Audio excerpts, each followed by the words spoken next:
4-0 up at half-time, I don't know. So how do you look at it? You know, it's we've got to have one of those days where we play really, really well, we create chances, and at the same time we defend like we've never defended, and our goalie's got to play well, and we've got to hope that decisions don't go against us. So it's got to be a culmination, I think, but we'll be trying. It will be really a very difficult match because they are a physical team. They are dangerous in the opposite box. They are very dangerous in set pieces. So I think that we need to defend very high, to try to defend very far from our box. Otherwise, for us, it could be a problem. He's a lovely lad, isn't he? I mean, I think his experience, I don't think he'll ever forget at Cardiff, really. But when you go into a dressing room like he's gone into it, he must think he's won the World Cup. Neil Lennon the same, going back to Celtic, you know, very much two lads who are very through and through the club they've taken over. And listen, he's got to enjoy it while he can, you know, because it'll never happen again. It's an amazing opportunity for him, and good luck to him. He's a fabulous lad, and you know, I'd like to see him do well.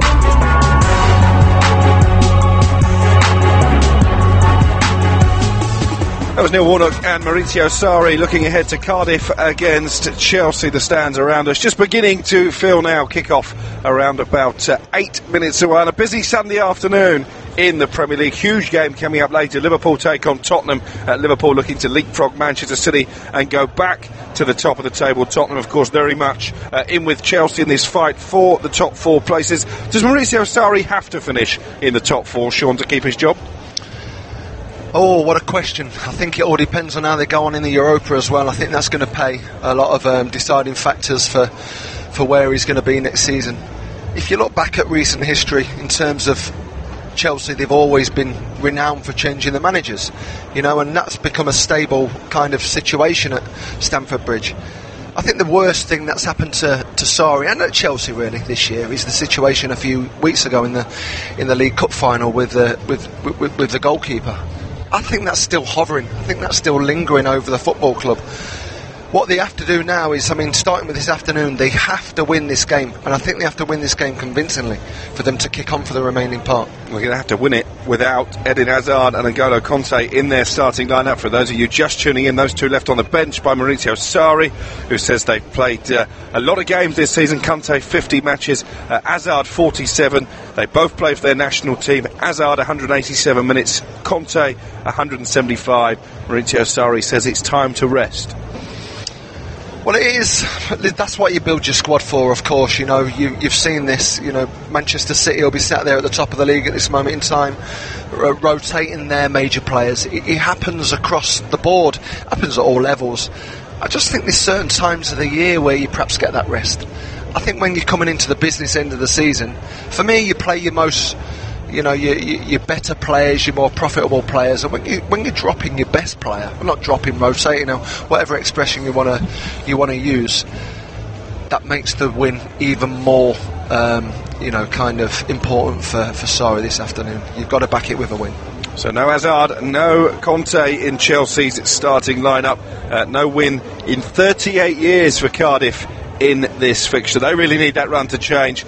Cardiff, you feel, have to pick up at least a point this afternoon if they are to stand any hope of staying in the Premier League. For Chelsea, it's all about the top 4. It should be set for a pulsating afternoon in South Wales. The players are in the tunnel, ready to come out. The atmosphere, no doubt, will be electric as ever at this Cardiff City Stadium. Join us for kick-off in just a few minutes. You are listening to Premier League Live. Go to TalkSport.com and sign up now to play the free TalkSport Predictor game. Predict the results of the English Premier League games this season for the chance to win top-flight weekly prizes. From the Gunners getting away goals at Anfield to epic finishes at the Etihad. Click TalkSport.com/predictor and register now for the chance to go top of the table in the ultimate football fan tournament. The TalkSport English Premier League Predictor game. Available online and for free at TalkSport.com/predictor. If you're outside the UK and Ireland, we've got you covered. TalkSport's international service covers every Premier League match live. Full commentary, pre- and post-match analysis, and goals as they go in from every single Premier League match. Kane now on his left foot, bends the shot, what a goal from Harry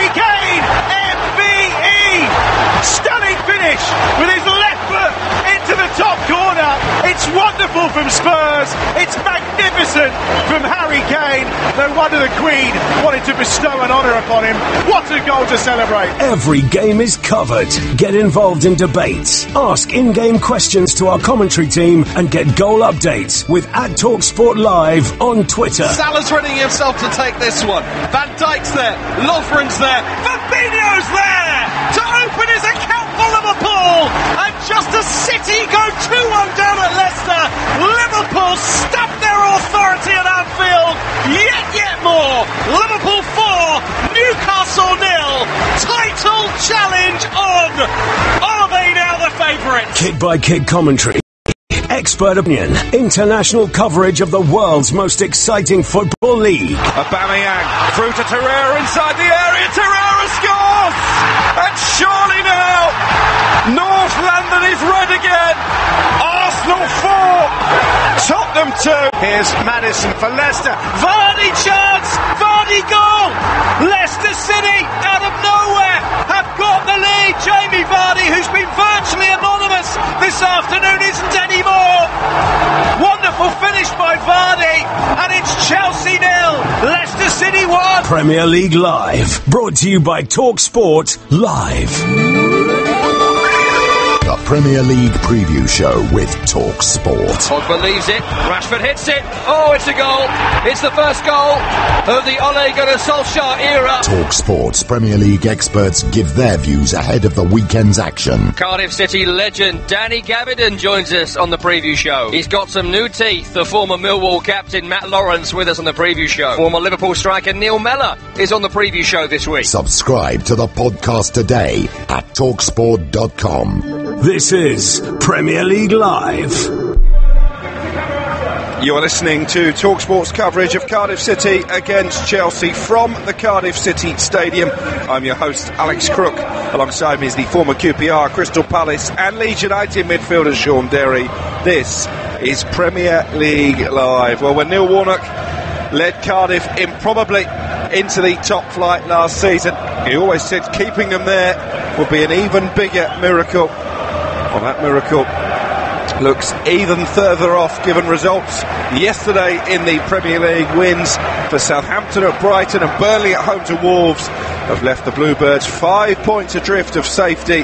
Their record against the top six will not give Warnock too many grounds for optimism, but Chelsea's dismal away form may perhaps just give cause to believe an upset could well be on the cards this afternoon. 4 defeats in their last 5 on the road for Chelsea. In fact, only Fulham have picked up fewer away points in the calendar year than Maurizio Sarri's side. Well, the team news will also have given Cardiff a boost. No Eden Hazard, no N'Golo Conte in the starting lineup for the visitors this afternoon. Both rested to the bench, having played for their countries during the international break.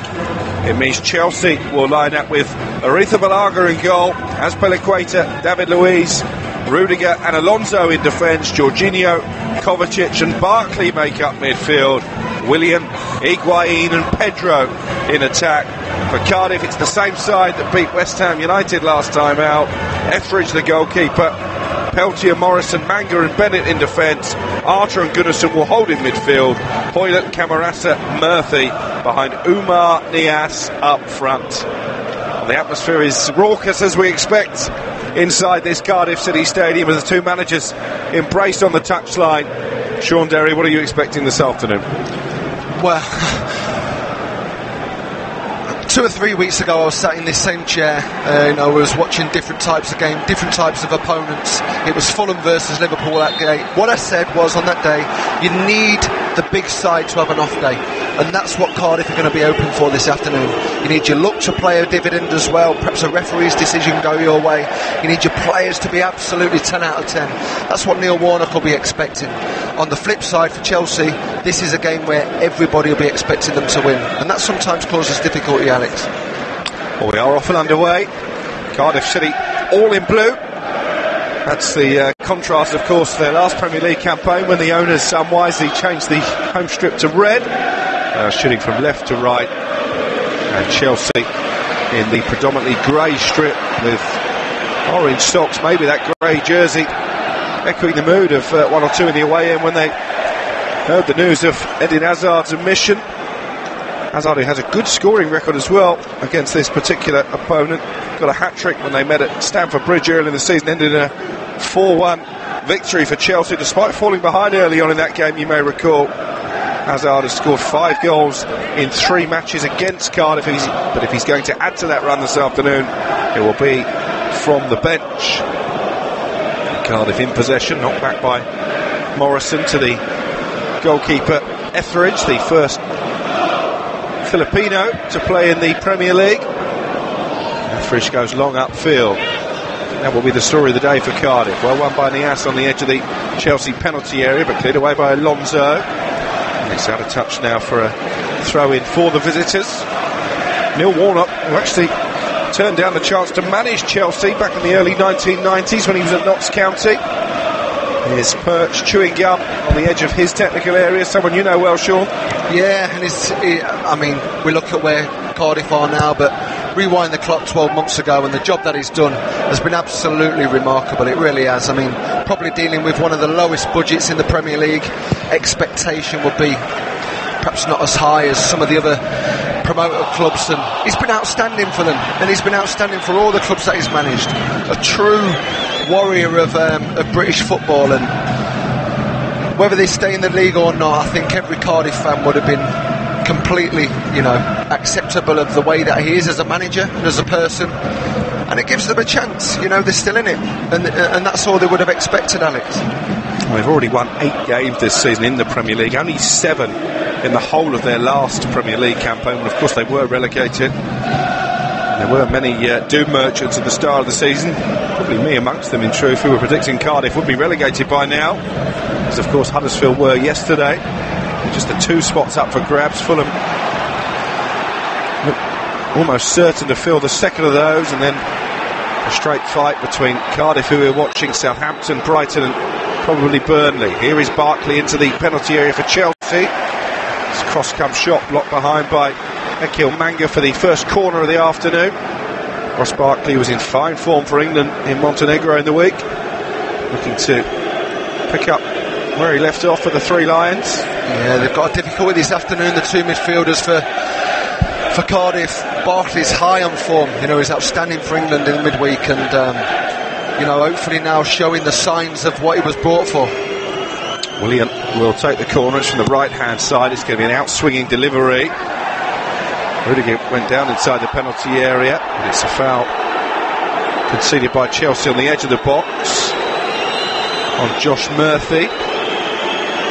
Jorginho the offender. It will be a free kick for Cardiff. The referee this afternoon, by the way, is Craig Pawson. That's usually a good omen for Chelsea. They've won on each of the last 6 occasions that he has taken charge of their games.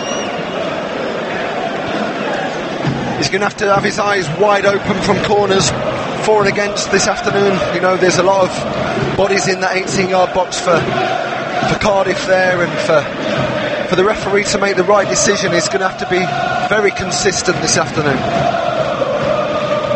Take a bit of a chance there. Gunnarsson did seem to be holding Rudiger, but the type of indiscretion that would be punished in the middle of the pitch, but not inside the penalty area. Here is Pedro now, 10 yards from the halfway line, inside the Chelsea halfway to our right. We've played 5 minutes on Premier League Live on this busy Sunday afternoon. It's Cardiff 0, Chelsea 0, which is progress for Neil Warnock, because of course against Tottenham here and against Manchester United they conceded very early goals, and I know that was something that Neil Warnock has been preaching to his players to guard against in the build-up to kick-off. Very important when you're playing the top 6 or 7 clubs in the Premier League, especially when you're down there like Cardiff.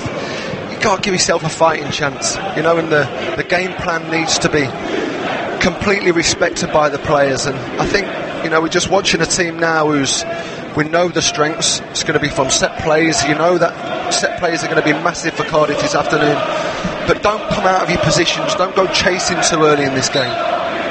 Terry Arter just seems to have picked up an early injury here for Cardiff. Trying to run it off as play restarts with a Chelsea throw. Alonso's been dispossessed on the halfway line, but quickly won back by Jorginho, as is his strength. Here is Rudiger now, stepping out over the halfway line for the team in grey. Forward to Willian. Chelsea dominating possession early on, no real surprise there. Niasto has played a good ball out to the right hand side, and Murphy. Camarasa has made a good run into the area. Murphy needs to get a delivery here, run himself into a bit of a cul-de-sac, but still manages to get the cross away, cleared by Jorginho, and then hoisted upfield by David Luiz.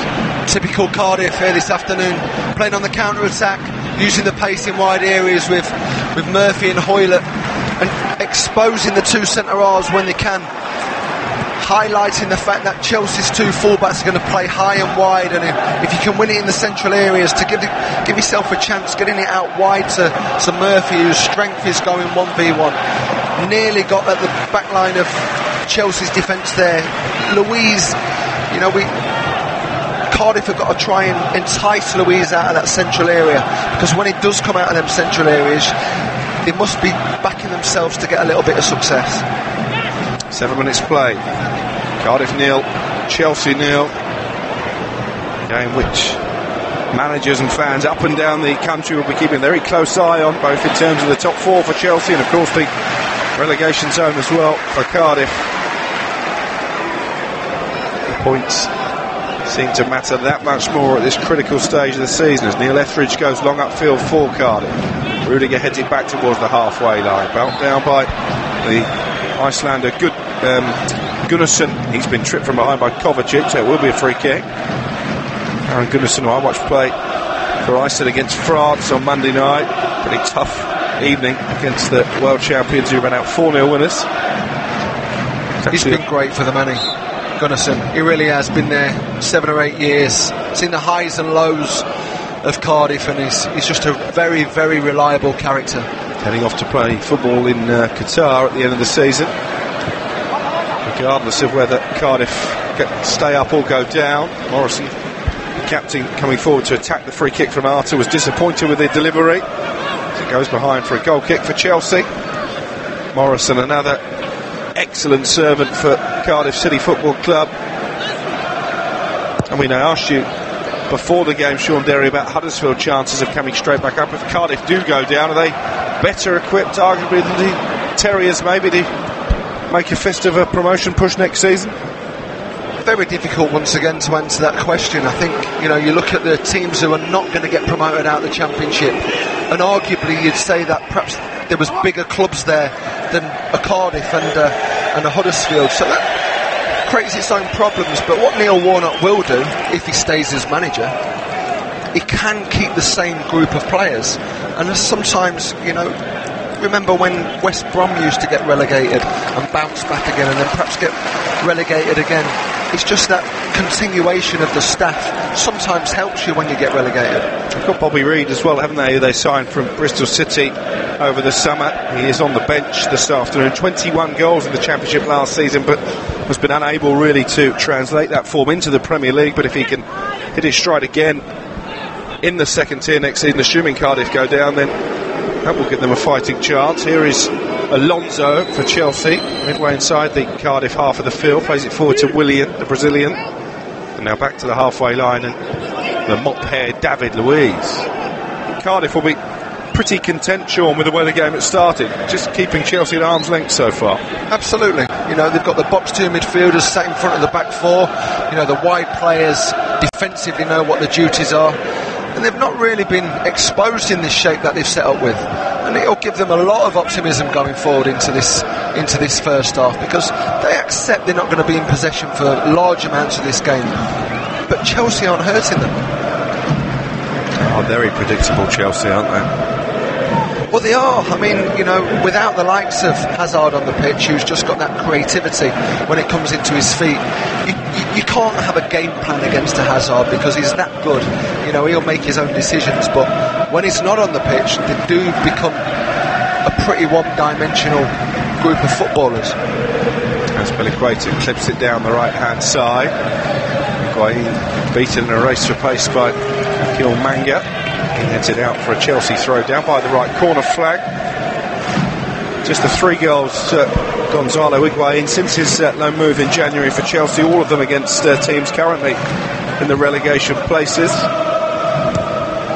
Again, look at the game plan, the lack of pace that Gonzalo Higuain's got in his game. Here's Willian though, holds it up neatly on the edge of the area. Pedro's going to try and get a shot away from distance, and he just clips the top of the crossbar. Almost a stunning opener for Chelsea. Well, that wasn't one-dimensional, Alex. That was a piece of quality that Pedro just shown there. Dropped his shoulder, curled it. I thought that was going in. I really thought that was going to dip right at the last minute. A great piece of skill by him. I'm not too sure Etheridge had the best of views. Morrison was just in his eye line there, but close getaway there for Cardiff. As close as we come to a goal in these opening 12 minutes, and it was Pedro, who scored 9 times already this season, who almost came out with the spectacular opening shot of this game. Still Cardiff 0, Chelsea 0. Don't forget you can tweet us, let us know where in the world you're listening and your reaction to the surprising omission of Eden Hazard from Chelsea starting lineup. At TalkSport Live is the Twitter address. Cardiff have a throw in deep in Chelsea territory. Morrison has come forward from the back. I think we know what they're going to do with this one. Yeah, as good as a corner, straight into the 6-yard box. No Sol Bamba today, but it'll be going in definitely the direction that it's gone all season. Aaron Gunnarsson hurls it into the area. Morrison got something on it, goes down holding his face. Players continuing because Cardiff still have the ball. Arter into the feet of Murphy inside that penalty area. Murphy onto his left foot, and he tried to curl one into the far corner, and he wasn't too far away, Josh Murphy. What a fantastic effort. Found himself in the most important area of the pitch inside the 18-yard box, and his great creativity when he gets 1v1. Just jinxed right at the last minute, and as close as Pedro was only 2 minutes ago, Murphy was equally as close to giving inside the 1-0 advantage, and that's what Neil Warnock will be looking for his team today. He's putting the ball in the box and getting the second balls and keeping it alive, and Cardiff done exactly that. Arifa Balaga goes long for Chelsea.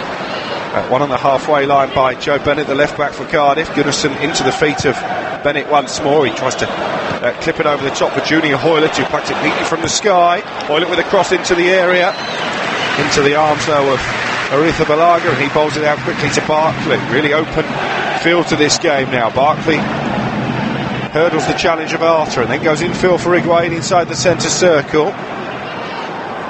Now Kovacic forward for Higuain once more. It's a poor pass from Higuain, and one back by Ekil Manga on the edge of that Cardiff penalty area. 14 played, 0-0 the score. You're listening to Premier League Live in the company of Sean Derry and Alex Crook. First of our 2 commentaries this afternoon, Liverpool against Spurs. It's a tasty encounter to come later. Alonso forward to Willian, down the left touchline for Chelsea. He's got Ekil Manga for company, forced to go all the way back to Rudiger on the halfway line. Rudiger striding forward with purpose once more, looking for Barkley with a through ball. One back by Gunnarsson, then Ekil Manga heads it calmly back towards his goalkeeper Etheridge. Only Lucas Fabianski has made more saves in the Premier League this season than the Cardiff goalkeeper. Oh, he's been brilliant, absolutely brilliant. Wouldn't say single-handedly, you know, there's a number of other people on the Cardiff team who have had good seasons, but Neil Etheridge has been a standout goalkeeper. He's had so much to do as well. This is Azpilicueta, the captain for Chelsea, on the edge of the 18-yard box. Away to our right, they are taking a bit of a risk here, Chelsea, at times, by trying to play their way out. It's back to Arifa Balaga, who plays it 2 yards inside the box to David Luiz, finds Willian, his fellow countryman.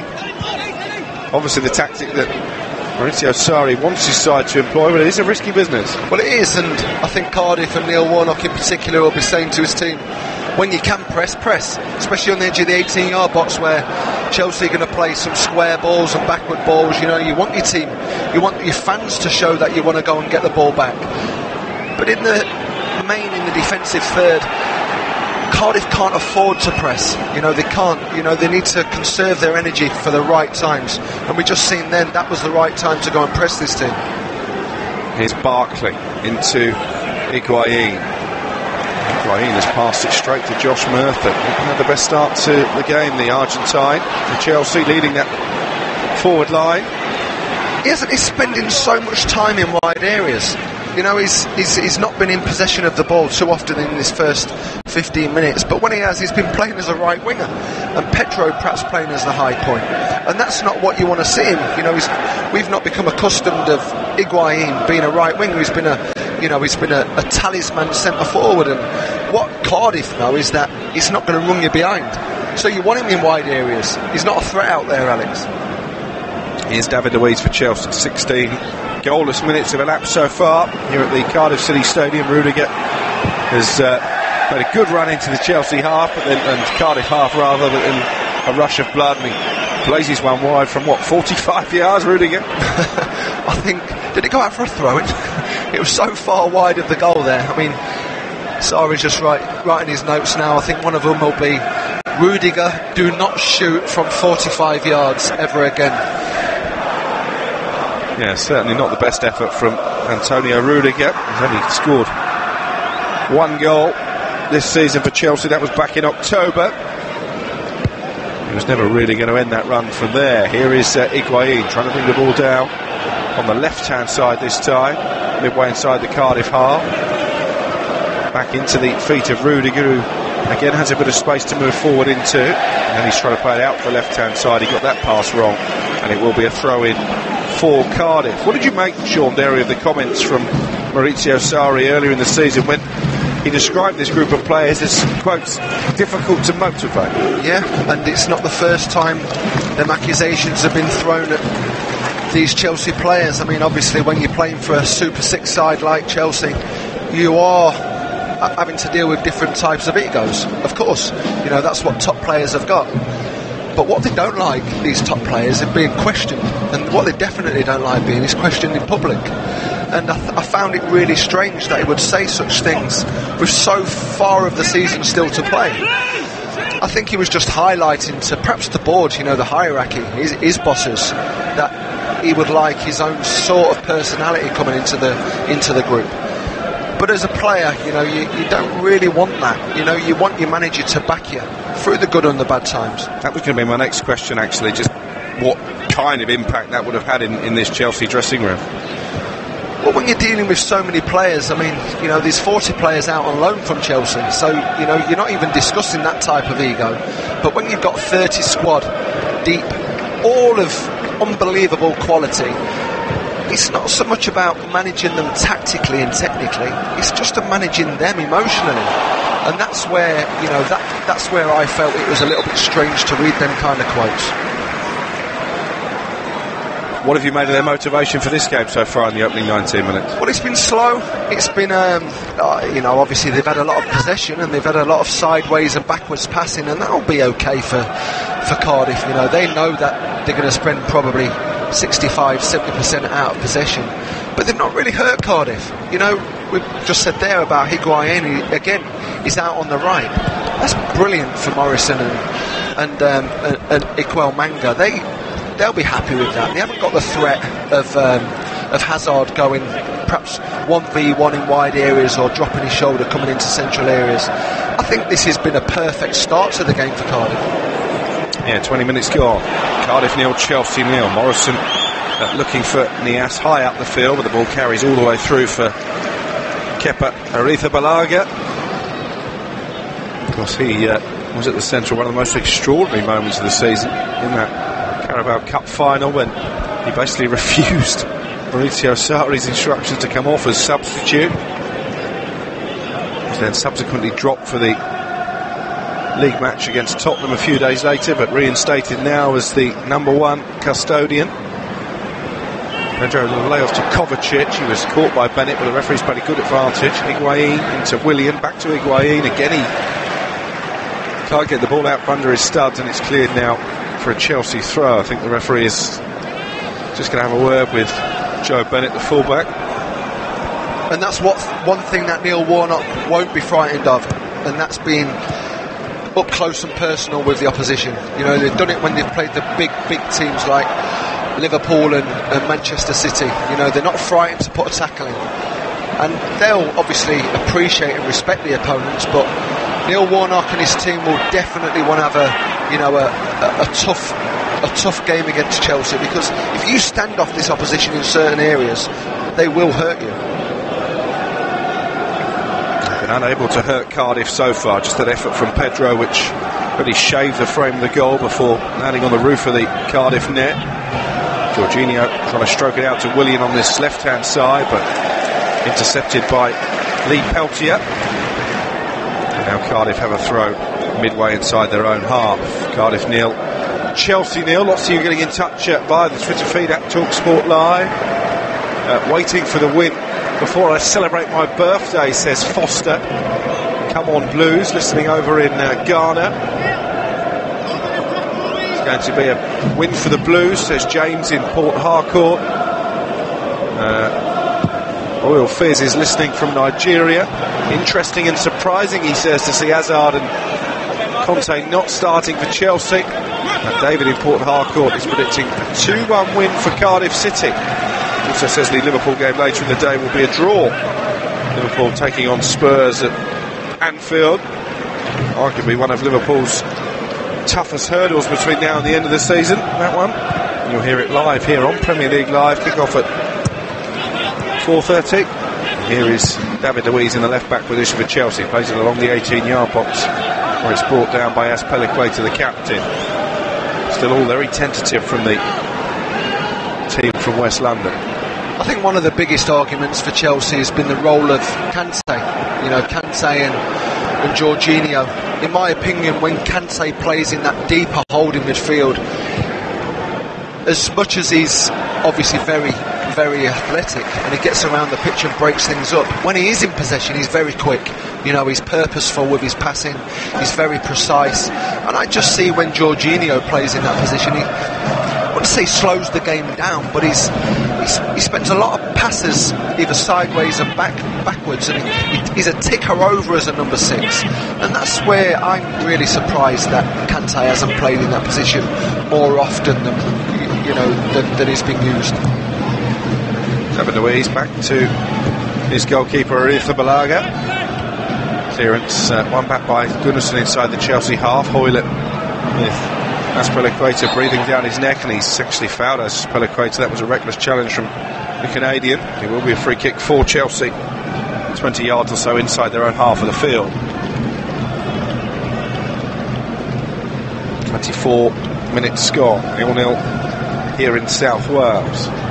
Chelsea need a win, remember, to move to within 1 point the top 4 places. They do have that game in hand at home to Brighton in the week as well, over some of their rivals. Higuain tries to get in behind the Chelsea defence, but the ball rolls all the way through to Neil Etheridge.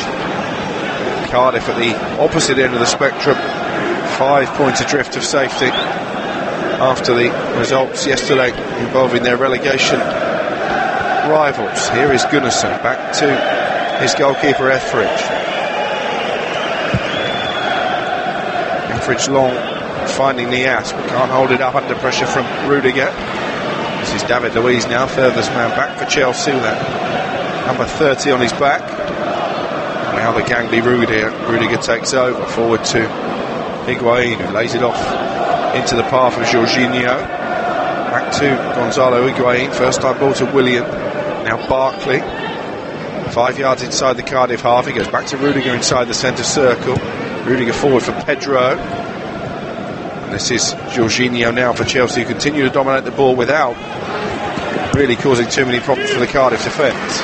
Everything we've seen in the first 25 minutes is what we spoke about, Alex. A lot of possession, all of it central, no potency in the way that they're playing, never breaking the lines. Chelsea, the real rigid 4-4-1-1 formation that Cardiff have set up with, and difficult to break down.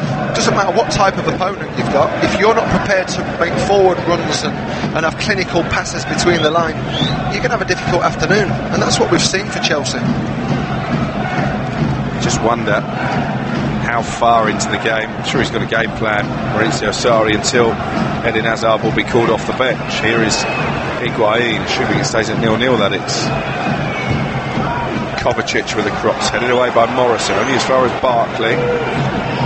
Barkley looking for the feet of Higuain, cleared away again by Morrison, and then up in the air by Murphy, back doing his defensive duty. Here is Murphy coming forward over the halfway line for Cardiff, away from Jorginho. He had his shirt pulled, that'll be a yellow card First booking of the afternoon. It was cynical from Jorginho. It was, and there's that threat again by Josh Murphy. Such a lovely runner of the ball in possession. He's got great balance, and he's been a real standout player for Neil Warnock since signing on loan. He's a real young, hungry player. I like him a lot. He's very athletic. He's always looking to beat his opponent, and even against three opponents, then he got it out of his feet and he ran at them. And great hope for Cardiff in the remaining games that they've got. These will be the set-piece situations that Neil Warnock will be really keen to exploit. Taking short to Camarasa. That's a dreadful ball in by Camarasa. What a waste. Out for a goal kick. 2 or 3 times. We said 75% possession for Chelsea. Whenever Cardiff do get in possession of the football, they've got to look after it a lot better than that. Neil Warnock's just looking at the ground there. Really disappointed. Spent a lot of time throughout the week working on his set plays, Neil does. And that'll disappoint him a lot. Here's Gunnarsson forward once again into the Chelsea half. One back neatly by Jorginho. Here is Rudiger now just on the edge of the penalty area. Forward to Pedro. Lovely little back heel. Sets Kovacic away. Again, not much movement ahead of him. Kovacic in the end dispossessed by Aaron Gunnarsson. Higuain was completely static on the edge of the Cardiff penalty area as that attack unfolded. Here's Kovacic again over on the right hand side. Now Pedro. Dispossessed by Junior Hoylett. Cardiff will settle for a throw over on the left hand side of the pitch with 17 minutes to go until half time. 0-0 the score. Don't forget, the best way to look ahead to a Premier League weekend is by subscribing to TalkSport's Premier League Preview Show podcast. That's available every Thursday. Azpilicueta in the right back position, facing his own goal, plays it back to Rudiger. Higuain into Barkley, puts it down on the chest. Barkley, then forward to Higuain again inside the centre circle. Cardiff standing back here, and Higuain has got it back from William, but that was good defending by Peltier to wrestle the ball from the toe of the Argentine. And here's David Luiz now on halfway for Chelsea. Yeah, Chelsea just probing, get a lot of possession, a bit higher up the pitch. Rudiger scoops it forward, but too close to Etheridge inside the 18-yard box. Cardiff have lost their last 16 matches against the so-called Big Six in the Premier League. One win in 20 against those Big Six. What time it would be to end that run. It would set us up for a thrilling finale down at the bottom of the table. Just a couple of points then there would be between Cardiff and Southampton and Brighton. Burnley still very much in contention as well. Newcastle and Palace, you would feel just about safe now. In fact, if Cardiff do win this game, then there would only be 2 points separating Brighton in 15th and the bottom three. It would then look to be a 4-horse race for that final place, Sean Derrick. Absolutely. The Premier League now, top and bottom, coming into these final games of the season. So exciting. It's great to see so many teams involved at both ends of the table. The top four's not a foregone conclusion. The champions, we don't know who's going to go right to the very end, but I know we've lost Huddersfield at the bottom. Looks like Fulham have gone, but anybody out of the 4 or 5 teams there, I'm with you, Alex. I think it goes up to Brighton. I think Newcastle have probably just about got enough. Had a decent middle part of the season after a pretty torrid start. Palace have found a little form of late, and Bournemouth are capable of beating anybody on the day. So it's just what the Premier League's we've become accustomed to watching year in, year out. Is some very, very honest performances at the bottom and some wonderfully tactically and technically gifted players at the top. There's almost 5 leagues now, isn't there, in the Premier League? You've got Manchester City and Liverpool at the top, then you've got another quartet of teams, Chelsea included, competing for the Champions League spaces. Then the best of the rest, if you like, Wolves, Leicester, Everton, Watford, maybe West Ham. Well, they're not, if you saw them play yesterday. Then the likes of Bournemouth and Palace and Newcastle, who are just really competing to try and finish at the top of the bottom half, and then the relegation scrap. Absolutely. I mean, take it down a division into the Championship, and you've got probably 16 teams all capable with the infrastructure of actually making a go of it in the Premier League. So the top two divisions are so strong in England now. Well, Cardiff have got the first home corner of the afternoon. 14 minutes to go until half-time. Morrison again comes forward. Camarasa needs a better delivery this time with a set piece. He gets one, falls for Hoyland inside the area, just slipped as he went to shoot, finds Peltier on the edge of the box. He does shoot straight into the arms of Aretha Balaga. He's a bit unlucky there, Junior Hoyland, just lost his footing at the worst possible moment. Absolutely, and it was a typical Cardiff corner. Camarasa with the delivery right to the very end of the post. Nias looking for Arthur on the edge of the box, runs away from him and cleared by David Luiz. And it was an opportunity for Junior Hoyland there, just couldn't work his feet out. Fell nicely to him. I thought he could just move his feet a little bit quickly and get a strike off, but of all the players it falls to a fullback, and he never really tested Kepa, really. Cardiff 0, Chelsea 0.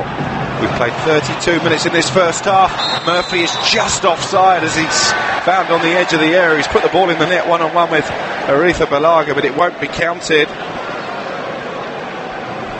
Flag seemed to take a long time there, Sean, to go up. It did, yeah. It was a good running behind from Murphy. You know, he's, again, really capable of running beyond without the ball as well as with it. Just seeing the corner here. Spoke about it in the first 2 or 3 minutes with Cardiff defending the first corner. Just like then, I think that was Alonso had the shirt of Sean Morrison, and we said the referee has to be consistent with his decisions. And again, is it going to be one of them decisions that helps Cardiff to get the win this afternoon? Because you can't see them breaking this team down. Jorginho, though, trying to find the decisive pass for Higuain, headed behind by Ekil Manga. That was better from Chelsea. They've got their second corner at the end of it. Acknowledged, it really was acknowledged well by Higuain there. Just pulled on the shoulder of I think it was Manga there. Done well in the end, Manga. Just worked his feet out, but gonna have to defend this corner now. Neil Warnock will be furious if Chelsea get the breakthrough from a set piece. Willian has gone across the right hand side to take the corner, whipped towards the near post. The whistle had been blown for a foul. Higuain met the ball and headed it wide. I don't think he was the offender, but will be a free kick for Cardiff inside their own 18-yard box. That's what Neil Warnock will be saying to his team as well. Listen, if you're going to lose against the top six, make sure it's a great goal that you're going to concede. You know, make sure that it's a top six goal, and respectfully, it's not a corner or, you know, a loose bit of defending, or perhaps not tracking your runners. Whenever you come up against one of these top teams, you know, you always have that discussion in the dressing room as a group of players, understanding that, you know, you're going to do all the horrible bits right. Don't let yourself down by a corner routine. Cleared away by Alonso. Higuain wins it back. Only momentarily though, as Joe Bennett wrestles possession back for Cardiff. Murphy into Camarasa. He's got some space on the edge of the area, and again he's disappointed with the ball. He was looking for Hoyland out on the left hand side. He passed it straight to a Chelsea player. Here they come on the counter attack. Willian going up through the gears. He's got Mariata blocking his route to goal, so he goes back for Kovacic. Barkley now to Rudiger on the halfway line. Needed a better ball short from Camarasa. What we've just seen there, Alex, is exactly what we've seen from Cardiff all year. Such an industrious team. You know, the units work for each other. Never been questioned. Kovacic into the feet of Pedro, looking for Higuain on the edge of the area. Kilmanga steps it imperiously once more. Chelsea still in possession with Alonso, high up the field. Higuain turning with his back to goal, out to Willian, left corner of the penalty area. Back to Gonzalo Higuain. Can he get a shot away from the edge of the box? Into Pedro instead. Alonso does shoot, then loops off Arthur and up in the sky, and then cleared away in the end by Ekil Manga, who's having an excellent game at the heart of the Cardiff City defence. Yeah, just going back to Cardiff there, as industrious as they are, you know, just that lack of quality, and that lack of quality costs money.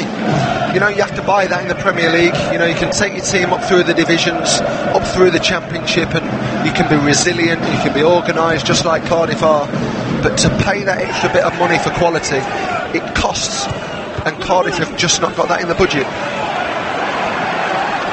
Still 0-0. 9 first half minutes remaining.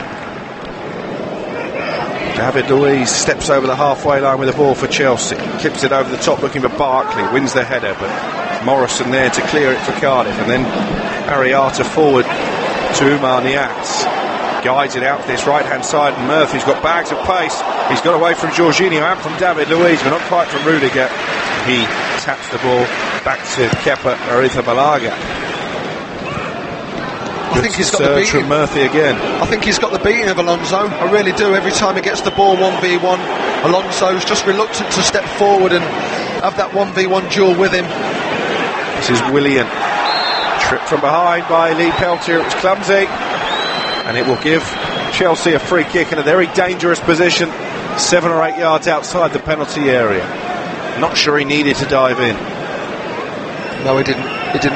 He's got the legs as well. Lee Peltier is a very athletic fullback, and I think as a manager you just want him to extend that run. You know, take him into an area where he can perhaps be a little bit more, you know, have that option of a timing of a tackle. But it's caused his problem here. He's got a big problem near Etheridge.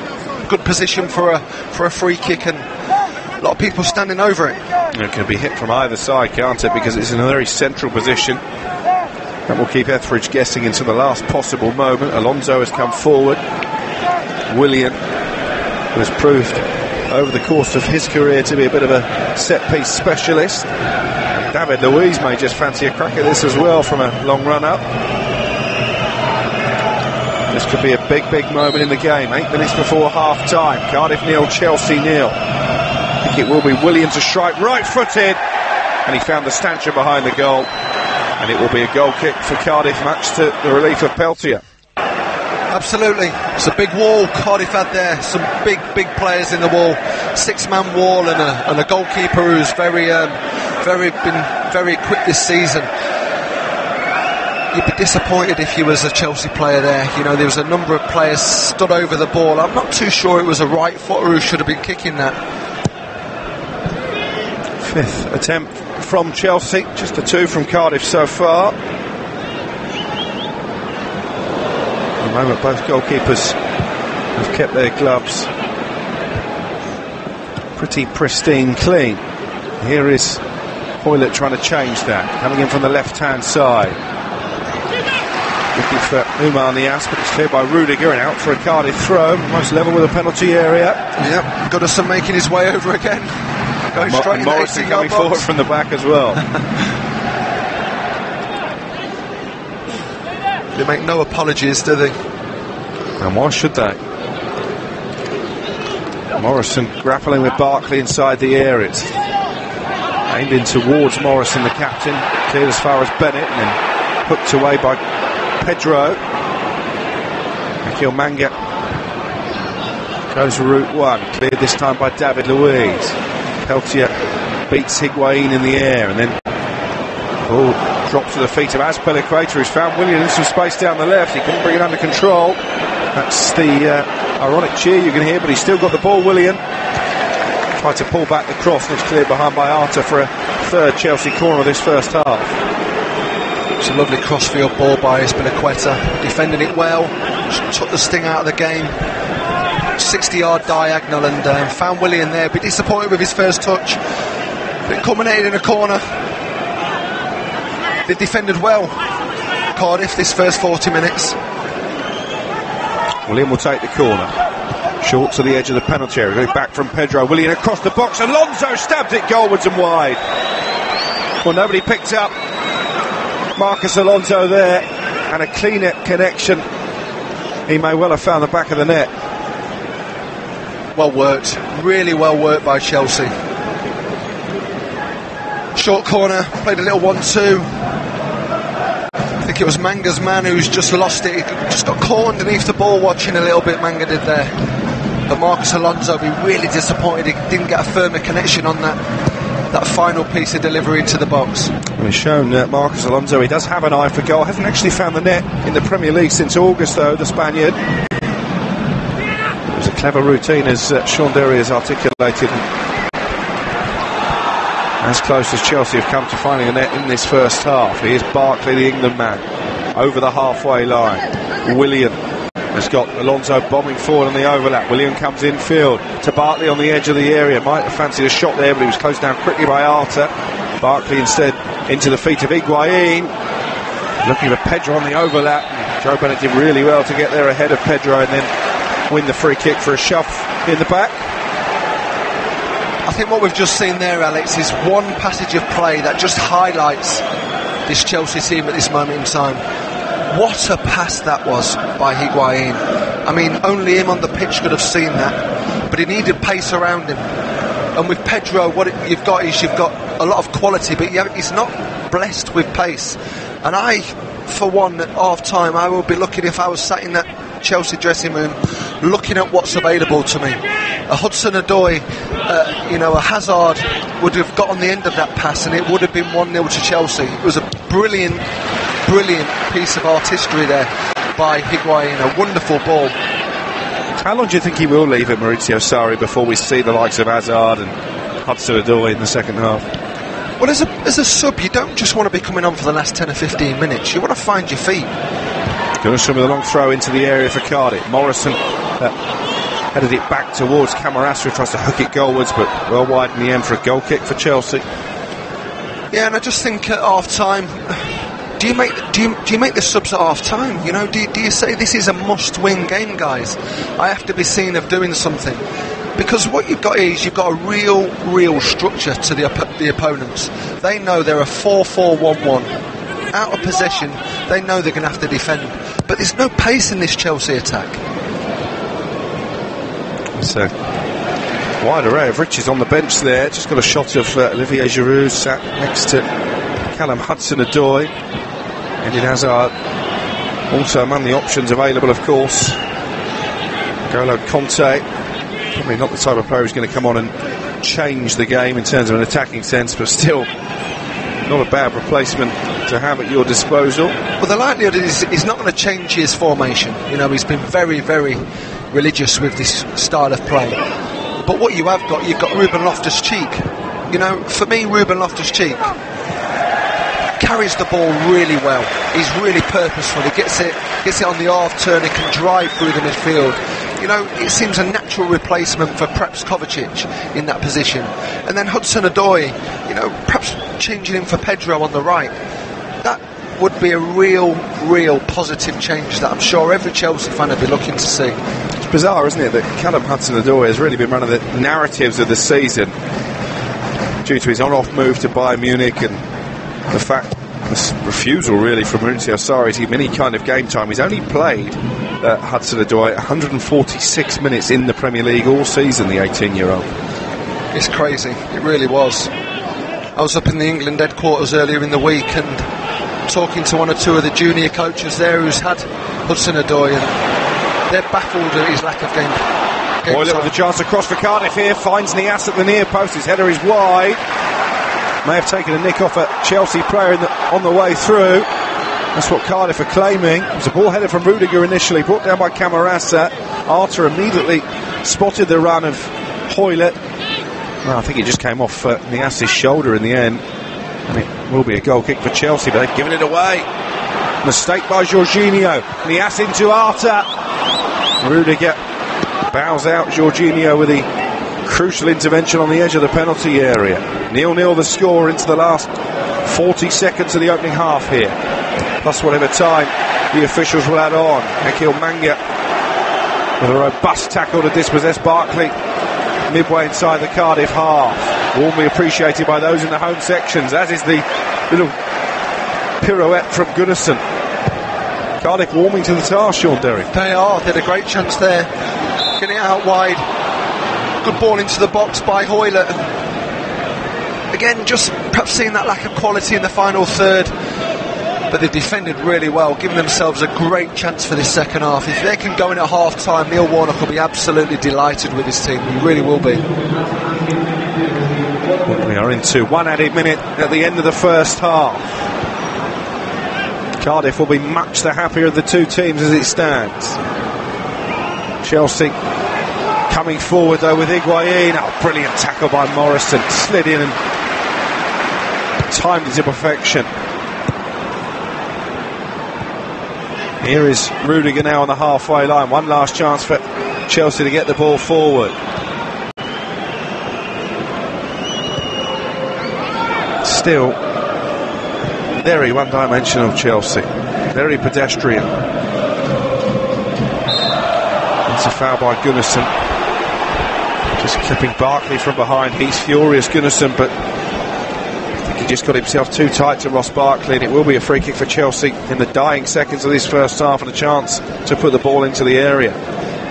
No need to go make that foul there, 30 yards out, going nowhere with his back towards goal, Ross Barkley. And again, we've seen such industry from these Cardiff players, and got to be very, very careful not to give silly fouls away. And Gunnarsson's just done that for his team, and they've got one last bit of defending to do. They defended so well this first 45 minutes, Cardiff City. Yeah, this will be the last action of the first half. Willian stands over the ball. There are half a dozen grey shirts forward. Alonso amongst them, headed away by Ekil Manga, and there is the half-time whistle. Well, a warm ovation from the Cardiff City supporters. They have kept Chelsea at bay in this first half. The closest that the visitors came to breaking through, Pedro finding the roof of the net from distance. Cardiff have had some half chances themselves. Neil Warnock will be the happier of the two managers at the break. It is Cardiff City 0, Chelsea 0. You're listening to Premier League Live. The Premier League Preview Show with Talk Sport. Pogba leaves it, Rashford hits it, oh, it's a goal, it's the first goal of the Ole Gunnar Solskjaer era. Talk Sport's Premier League experts give their views ahead of the weekend's action. Joining us on the preview show, the former Arsenal striker and most stylish man in football, Jeremy Aliadier. I didn't want him here, but he's turned up anyway. Is the former Chelsea man, Clive Walker. Subscribe to the podcast today at talksport.com. If you're outside the UK and Ireland, we've got you covered. TalkSport's international service covers every Premier League match live. Full commentary, pre- and post-match analysis, and goals as they go in from every single Premier League match. Kane now on his left foot, bends the shot, what a goal from Harry Kane! MBE! Stunning finish with his left foot into the top corner. It's wonderful from Spurs. It's magnificent from Harry Kane. No wonder the Queen wanted to bestow an honour upon him. What a goal to celebrate. Every game is covered. Get involved in debates. Ask in-game questions to our commentary team and get goal updates with @TalkSport Live on Twitter. Salah's readying himself to take this one. Van Dijk's there, Lovren's there, Fabinho's there to open his account for Liverpool. And just as City go 2-1 down at Leicester, Liverpool stamp their authority at Anfield. Yet more. Liverpool 4, Newcastle 0. Title challenge on. Are they now the favourites? Kick-by-kick commentary, expert opinion, international coverage of the world's most exciting football league. Aubameyang through to Torreira inside the area. Torreira scores! And surely now, North London is red again. Arsenal 4, Tottenham 2. Here's Maddison for Leicester. Vardy chance! Vardy goal! Leicester City, out of nowhere, have got the lead. Jamie Vardy, who's been virtually anonymous this afternoon, isn't anymore. Wonderful finish by Vardy, and it's Chelsea 0, Leicester City 1. Premier League Live, brought to you by TalkSport Live.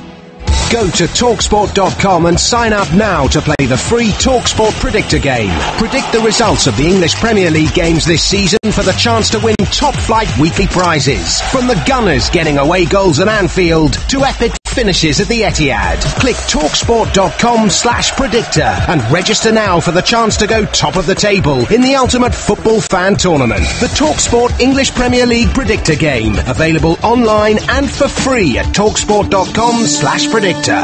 This is Premier League Live. Welcome back to the Cardiff City Stadium. This always seemed a potentially hazardous afternoon for Chelsea, even more so without Eden Hazard, who's on the bench. Half time, it's all square. Willian, though, holds it up neatly on the edge of the area. Pedro's going to try and get a shot away from distance, and he just clips the top of the crossbar. Almost a stunning opener for Chelsea. Well, that wasn't one-dimensional, Alex. That was a piece of quality that Pedro just shown there. Dropped his shoulder, curled it. I thought that was going in. I really thought that was going to dip right at the last minute. A great piece of skill by him. I'm not too sure Etheridge had the best of views. Morrison was just in his eye line there, but close getaway there for Cardiff. Aaron Gunnarsson hurls it into the area. Morrison got something on it, goes down holding his face. Players continue in because Cardiff still have the ball. Arter into the feet of Murphy inside that penalty area. Murphy onto his left foot, and he tried to curl one into the far corner, and he wasn't too far away, Josh Murphy. What a fantastic effort. Found himself in the most important area of the pitch inside the 18-yard box, and he's great creativity when he gets 1v1. Just jinxed right at the last minute, and as close as Pedro was only 2 minutes ago, Murphy was equally as close to giving his side the 1-0 advantage, and that's what Neil Warnock will be looking for his team today.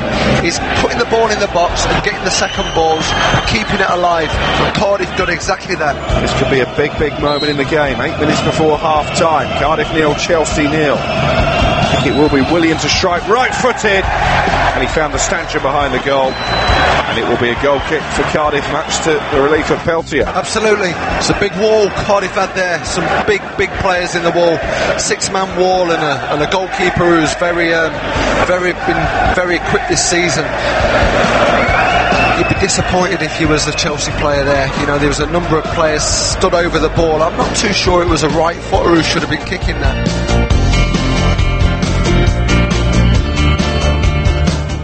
Yeah, no goals then in the first half. No real moments of alarm either, Sean Derry, for Cardiff, barring that effort from Pedro onto the top of the crossbar and onto the roof of the net. They've been relatively comfortable.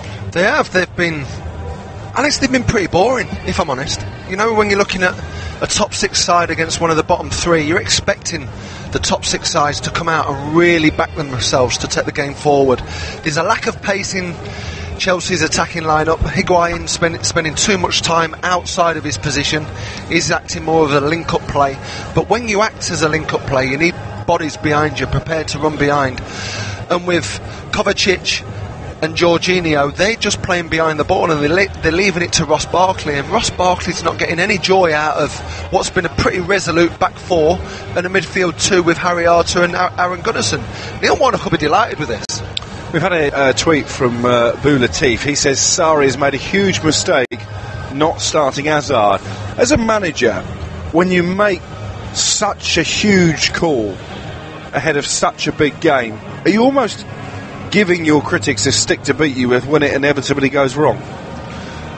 Well, he's had to answer a lot of question marks against his short Chelsea career so far.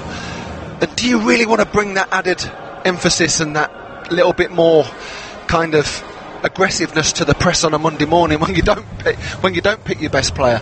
I think it's madness. I really do. I can't for the life of me think why he's not picked him. Is he injured, or is there more to it?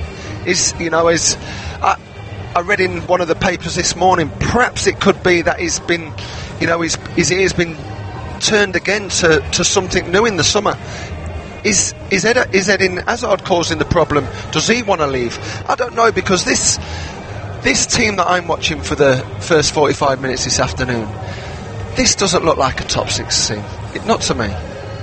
And what can they do to change that in the second half, other than bring on Eden Hazard? It seems obvious to us. Well, it does for me. I think you've got Loftus-Cheek, who'll cause a lot of problems running with the ball. He's such a strong runner of the ball, very creative when he gets in that final third. And then Callum Hudson-Odoi, he's had a great 2 weeks with England. He's done really well. The public want to see him. We've seen him on an England level. Now it's time for the Chelsea fans to see him. Well, we shall see in the second half how long Maurizio Sarri leaves it before calling upon his talisman. This, of course, is the first of 2 commentaries in the Premier League we are bringing you this afternoon. Coming up later, we will have Liverpool against Tottenham. Liverpool with a chance to go back to the top of the table. Let's hear from the 2 managers ahead of kick-off there, Mauricio Pochettino and Jurgen Klopp. The the only period in the whole season without any interruption is this one, because now it's really until the final match they go for it, and that's exactly what the situation you want to have, that you are still fighting for a lot of things. We're fighting for 2 things, so that's brilliant. We'll do everything we can to be as successful as possible. I said we created the basis, now we have to work with it, and that's it. Enjoy it. We can enjoy things in a different way. Enjoying like on the table and watching it, that's one thing. We enjoy to work for it, we enjoy to fight for it. That's from that point of view, yes, we should enjoy it 100%. Must be, for me, the motivation is to change our dynamic of the result. I think we need to start to feel again, to win, and the victory. Of course, it's a challenge to go there. They are unbeaten in Premier League this season. On Anfield, it's going to be a massive challenge. In the same way, we respect them. They are doing a very good job. They are a very good team, and it's going to be tough, of course. The season was very tough, the game. I think our performance was very good, and that is a very good point to start to build in our mind the determination to go there and try to be competitive and win the game. But of course, it's going to be difficult. Jurgen Klopp and Mauricio Pochettino looking ahead to Liverpool against Tottenham. Kick-off at 4:30 UK time. Phil Blacker and Kevin Watson, the former Tottenham player, will be your commentary team for that one. Sean, you're expecting a home win? I am, yeah, I do. I think over the past 5 games, I think Spurs have just won the once. They've had a great performance in Europe against Dortmund, but domestically they've had challenges, and I think that challenge will get even higher this afternoon against arguably the best 3 in the football, in the Premier League. The front 3 for Liverpool can cause a lot of problems against anybody, but such a pivotal game as well for Liverpool. They need to win. They need to win, and the want to win and the need to win is very different. I'm sure Tottenham want to win this game, but Liverpool really need this, and I think that's what will probably set the 2 sides apart. Well, we're watching 2 teams in dire need of victory at the Cardiff City Stadium for very different reasons, of course. Cardiff in the relegation places, Chelsea knocking on the door of the top 4, but nothing between them at half-time. Cardiff 0, Chelsea 0, second half on the way next. You are listening to Premier League Live. There's more to life than football, money and fun. Well, not much. Kick off the new season with TalkSport's £1 million predictor game. Register now at talksport.com/predictor and play for free throughout the season. Play it in the van. Play it on the can. Play it with your gran. Win £1 million sterling. It's the biggest prize in the history of TalkSport. The TalkSport £1 million predictor game. Players must be 18 or over. See talksport.com/predictor for full conditions. If you're outside the UK and Ireland, we've got you covered. TalkSport's international service covers every Premier League match live. Full commentary, pre- and post-match analysis, and goals as they go in from every single Premier League match. Kane now on his left foot, bends a shot, what a goal from Harry Kane! MBE! Stunning finish with his left foot into the top corner. It's wonderful from Spurs. It's magnificent from Harry Kane. No wonder the Queen wanted to bestow an honour upon him. What a goal to celebrate. Every game is covered. Get involved in debates. Ask in-game questions to our commentary team and get goal updates with @TalkSport Live on Twitter. Salah's running himself to take this one. Van Dijk's there. Lovren's there. Fabinho's there to open his account for Liverpool. And just as City go 2-1 down at Leicester, Liverpool stamp their authority at Anfield. Yet more. Liverpool 4, Newcastle 0. Title challenge on. Are they now the favourites? Kick-by-kick commentary, expert opinion, international coverage of the world's most exciting football league. Aubameyang through to Torreira inside the area. Torreira scores! And surely now, North London is red again. Arsenal 4, Tottenham 2. Here's Maddison for Leicester. Vardy chance! Vardy goal! Leicester City out of nowhere have got the lead. Jamie Vardy, who's been virtually anonymous this afternoon, isn't anymore. Wonderful finish by Vardy, and it's Chelsea 0, Leicester City 1. Premier League Live, brought to you by TalkSport Live. The Premier League Preview Show with Talk Sport. Pogba leaves it, Rashford hits it, oh, it's a goal, it's the first goal of the Ole Gunnar Solskjaer era. Talk Sport's Premier League experts give their views ahead of the weekend's action. He's put down the dumbbells and has turned up here for the show. Chris Uelemo is on the Preview Show. A Premier League winner, Paul Parker, joins us on the Premier League Preview Show. Subscribe to the podcast today at talksport.com. This is Premier League Live. You're listening to TalkSport's coverage of Cardiff City against Chelsea from the Cardiff City Stadium. I'm your host, Alex Crook. Alongside me is the former QPR, Crystal Palace and Leeds United midfielder Sean Derry. This is Premier League Live. 0-0 then between Cardiff and Chelsea at half-time. Interestingly, Sean, the Chelsea players were sent out back to the pitch very early by Maurizio Sarri, presumably with the proverbial flea in their ear. Yeah, you'd expect so, Alex. Of course, they've been disappointing this first half, and might be a little bit of gamesmanship by Neil Warnock and his team to perhaps get them out there early themselves and keep them waiting for his team to come out. But they were poor in the first half. I think if they can improve their performance levels, and I'm not talking by 5 or 10%, it needs to be higher than that. It needs to be 20-25%. Very pedestrian in the possession, very slow, very just one-dimensional in the way that they play, and we're expecting a very marked performance improvement in this second half for Chelsea, because they were that poor in the first half. Well, we're speculating at half-time whether Maurizio Sarri would go to his bench. Eden Hazard, of course, left out the starting lineup, but no change in personnel as Cardiff get us back off and running under slate grey skies in Cardiff. The home side all in blue, shooting from right to left in the second half. Chelsea in the grey shirts, grey shorts and orange socks, shooting from left to right. I'll run you through the two lineups in a moment, but it's been given away by Kovacic on the edge of his own penalty area. Murphy's cross blocked away for a throw by David Luiz. Not the first time that Mateo Kovacic, the Croatian, has been sloppy in possession. And here comes Gunnarsson, lining up for one of those trademark long throws. Wipes the ball with the inside of his jersey, hurls it into the area, looking at Morrison, held away by David Luiz. Gunnarsson to Arter on the edge of the box. Swift clearance, and Camarasa gives Cardiff City the lead. It's a massive goal at both ends of the Premier League table, and Victor Camarasa has lifted the roof off this Cardiff City Stadium. Cardiff 1, Chelsea 0. Less than 2 minutes gone in the second half. It's a fantastic finish, Alex. A stereotypical Cardiff goal. Long throw into the 18-yard box, defended it, just helplessly basically put back into the box by Harry Arter. It fell fantastically to Camarasa, and it's a brilliant finish into the top left-hand corner of Kepa's goal. And that is exactly the lift that Neil Warnock would have wanted for his side here this afternoon. Spoke about it at half-time. Can we get that first goal? Can we put them on the back foot? And they've done just that. Brilliant start to the second half.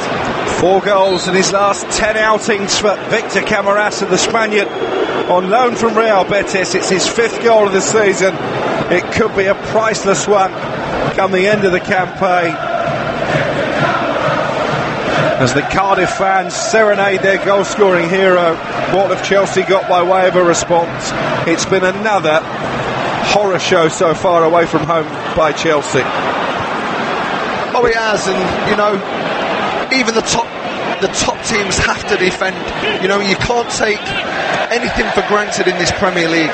Even the bottom teams can be really, really dominant in certain areas, and they surely would have known that the challenge facing them this afternoon would have been set plays, and they've not been able to do that. They've looked second best, and that's where the goals were going to come from for Cardiff, but the execution right at the very end was very, very good. Williams just scuffed a low shot along the ground from a long way out into the arms of Neil Etheridge. I can tell you, Chelsea have sent Eden Hazard and Olivier Giroud to warm up down below us. Cardiff win a throw down by the left corner flag. Azpilicueta under pressure from Oumar Niasse, having a fine touch, clapping his hands together Azpilicueta trying to cajole his teammates. Here is Gunnarsson once again, coming right to the edge of the advertising hoardings. Cardiff fans doing their own version of the Viking thunderclap for their Icelandic midfielder as he goes long again into the area with a throw. Nias flicked it on. That could have been handball by Barkley. Referee had a good view of it and said no, and it's cleared now into the Cardiff City half. Sean Derry, just looking at your reaction, you felt maybe they could have had a case for a penalty. Possibly. It took a deflection to ask the question, but Chelsea look absolutely all at sea defensively. Willian has just played it straight to Camarasa, the goal scorer, looking for Nias inside the 6-yard box. Aritha Balaga smothers himself over the top of the ball and averts the danger. They just haven't started in this second half, Chelsea. They're all over the place. Absolutely all at sea, they really are. There doesn't seem to be any leadership on the pitch at the back. They seem to be frightened of the long throw and the corner routines. That must give Cardiff and Neil Warnock and the group of coaches there so much to work for this remaining period. Cardiff 1, Chelsea 0. Victor Camarasa with a goal. 2 minutes into the second half as another long-range effort from Chelsea goes way wide from Ross Barkley.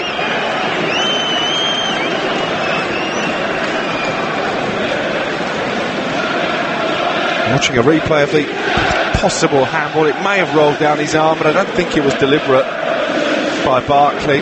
No, it's not a handball, it's just hit him right in the middle of the chest. Just the angle, perhaps didn't really go in his favour, Ross Barkley, but the referee there made the right call in. But again, just showing signs of that uncertainty in the defensive zones for Chelsea. They're not defending right here this afternoon. They can't keep the ball either at the start of this second half. They've got it now with Barkley up against Morrison, finds Pedro to his right. Williams in space on the left corner of the area, brings it down first time. He's going to get a shot off here. William blocked well by Peltier, and cleared high upfield by Joe Bennett. Rudiger being put under pressure by Nias. Back to Aritha Balaga, the goalkeeper for Chelsea.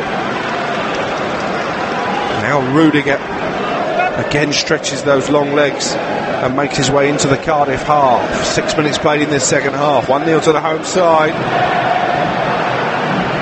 Their last win, remember, against Chelsea 38 years ago. That was in the old second division. Gary Stevens amongst the goals that day. Here is Nias into the area.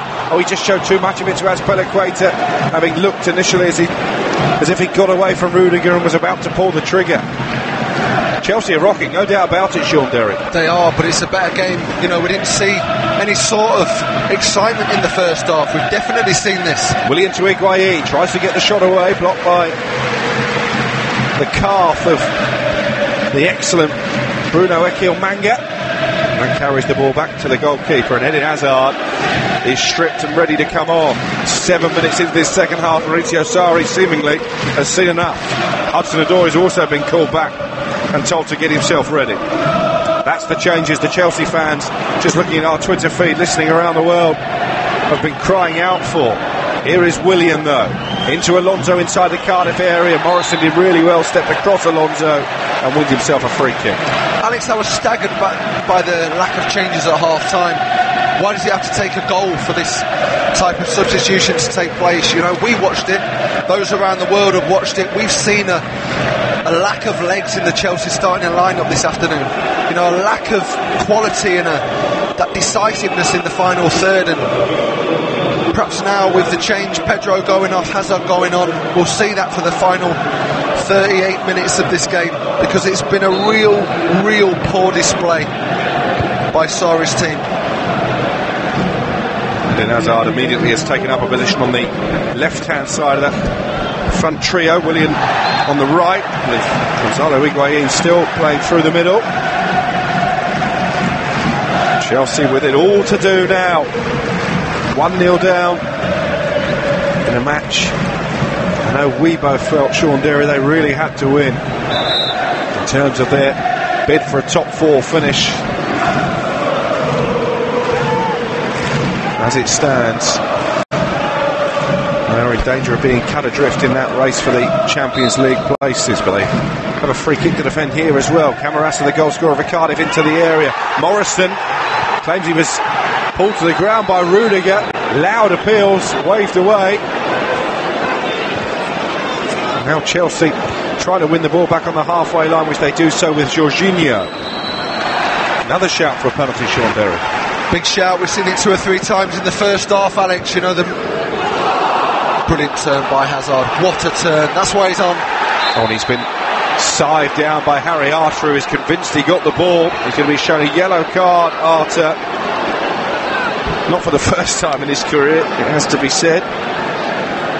Straight away there, Eden Hazard lighting up the Chelsea attack. I think he may have had a case though, Arter. I think he may have got something on the ball.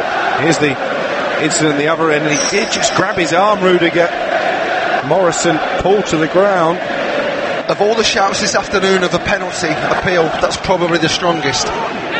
If you look at it again, Rudiger grabbed the arm of Sean Morrison there, and he was absolutely raging about it, Sean Morrison. And I think that's why Harry Arter got booked, because of that lack of decision that the referees just made there.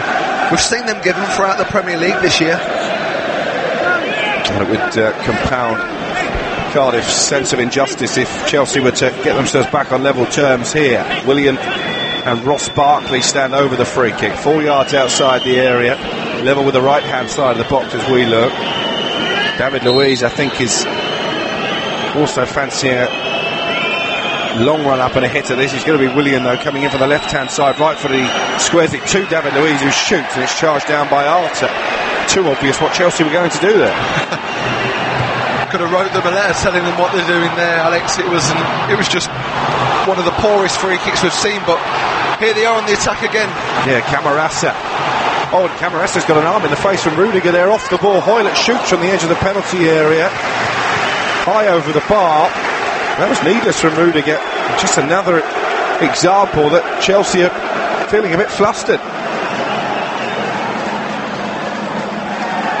Again, we see that penalty shout that Cardiff had. Rudiger on Morrison, he had a very good view of it. Craig Pawson, he's no stranger to pointing to the spot this season. 8 penalties he's already awarded in the Premier League, and I think Cardiff City had a very good case to make that 9. Next goal absolutely crucial in this game, you feel. If Cardiff get a second, it would be a long way back from Chelsea. Harry Arter for Cardiff has been absolutely brilliant this first 56 minutes. What a signing he's been from Bournemouth. Just epitomises the work ethic that this team's got. Him and Gunnarsson have just covered every single blade of grass, they really have. And played with some quality as well. You know, sometimes this team gets pigeonholed into certain types of performances that they play, but they've played with a lot of quality as well in possession. They've moved the ball particularly well in this second half. Chelsea having dominated possession in the first period. Hoylett trying to put Azpilicueta under pressure, but he used all his experience there. Azpilicueta just to usher the ball behind for a goal kick for Chelsea. In their 6 away games now in the calendar year, they've now conceded 16 goals on their travels, Chelsea. And remember, they've lost 4 of their last 5 away from home in the Premier League. Yeah, it's big numbers when you're going for that top 4. You know, this team's been accustomed to winning things over recent years, but you don't win anything when you have that kind of record away from home. Here is Hazard skirting away from Camarasa, but Harry Arter doggedly winning it back for Cardiff, collected by Rudiger just inside the Cardiff half. This is Willian now, squeezes the pass to David Luiz in those white boots, who strolls forward over halfway. Now Kovacic, yet to complete 90 minutes in the Premier League this season of Croatia. Hazard dispossessed by the combination of Gunnarsson and Arter. Cardiff on the counter-attack do look dangerous. Arter has just about managed to squirm the ball through for Camarasa, who's given it away. We give a Hoylett on this right-hand side. And here is Willian now leading the charge for Chelsea. As Azpilicueta up in support, he slipped there, Willian. I think he was in 2 minds, whether to go alone or try and play in the overlapping Azpilicueta, and that maybe just caused him to lose his footing. Cardiff coming forward now at the other end, very open all of a sudden here in South Wales. Yeah, the game's definitely opened up now. The distances between both defence and attack have just perhaps expanded by 20 yards or so. What Cardiff don't need to do is they don't need to chase this second goal. Well, they're chasing it here because Nias has found Gunnarsson on the edge of the penalty area. Not too many blue shirts up in support. Gunnarsson sensibly just keeps possession. Back for Hoylett. Hoylett tried to clip it over the top. I think he was looking for a run from Murphy at the far post that never really materialised, and it's behind for a goal kick. Getting a lot of joy out wide, Cardiff. Both Hoylett and Josh Murphy are getting the beatings of their fullbacks. Alonso can't handle Josh Murphy when he gets 1v1, and Hoylett's just getting a little bit of joy down this left-hand side as well against Azpilicueta. Hazard looks at constant danger whenever he's in possession. Breezes past Arter, plays the ball out to Alonso. His cross headed away by Morrison. Those two centre halves for Cardiff, Morrison and Ekil Manga, haven't put a foot wrong so far. Here is Hazard. Ushers the ball out to Alonso on the left-hand side. His cross is poor, overhit, and it will be a throw-in down by the left corner flag for Cardiff City. Maurizio Sarri is calling back a second substitute here as he chews from his cigarette butt. Will it be Hudson-Odoi or will it be Olivier Giroud maybe to give them more of a cut and thrust up front? Looks like it's Ruben Loftus-Cheek actually. Are you surprised that Giroud hasn't come on for Higuain, particularly on the back of scoring for his country in midweek? Confidence should be high. Yes, I am, but I think out of the three substitutes that they've made, they need pace in this attack. Hazard to Alonso on the edge of the area. Cardiff a bit outnumbered just for once in this second half, but again the attack breaks down after a poor pass from Alonso. Nias trying to hold it up for Cardiff, trying to do more than that actually. He was away from Azpilicueta and he was rugby tackled to the floor. It's another yellow card, another booking for a Chelsea player. Oh, the game's really livened up now. You know, this is what we was expecting before kick-off. I was expecting Chelsea to come out and try and put Cardiff on the back foot, and on the flip side, especially when they work the advantage out wide, we're seeing some great wing play by the Cardiff City lads. Penny for the thoughts of Maurizio Sarri as that sinking feeling again away from home. Cardiff with a free kick, 2 yards in from the touchline. Arter looking for Morrison. Morrison above David Luiz. Headed away in the end by Rudiger. David Luiz is being bullied from these set pieces and long throws by Sean Morrison, the towering Cardiff captain. Gunnarsson again trots across the far side to take this throw. Cajoled by the Cardiff fans on that side of the pitch. Front of a banner for their tragic former striker Emiliano Sala. Headed behind this time as Gunnarsson hurls the ball in by Alonso. It will be a corner. Cardiff's first in the second half. It's very rare that the top six teams come up against this style as well, Alex. You know, we're talking about David Luiz. He doesn't come up against 15 long throws into the box in a game. It's just alien to what these guys are all about. But it's a brilliant positive for Cardiff. Morrison has his eyes on the prize here. Camarasa, scorer of the Cardiff goal. They lead 1-0. He's going to take the corner. Plenty of blue shirts for him to aim at. Into Morrison at the far post. The goalkeeper comes and really make a clean connection with the punch. They've just about got it clear. And what about that for a touch from Eden Hazard? A back heel into Kovacic. You can't quite find him again. That was delicious from Eden Hazard. Oh, we'll see that again and again and again. What a great piece of individual skill by Eden Hazard there. Fantastic player. Nobody else on the pitch would even have attempted that, would they? Well, we didn't see it until it actually took place. When it was spent time in the air, you weren't expecting him to do that, Alex. Brilliant individualism.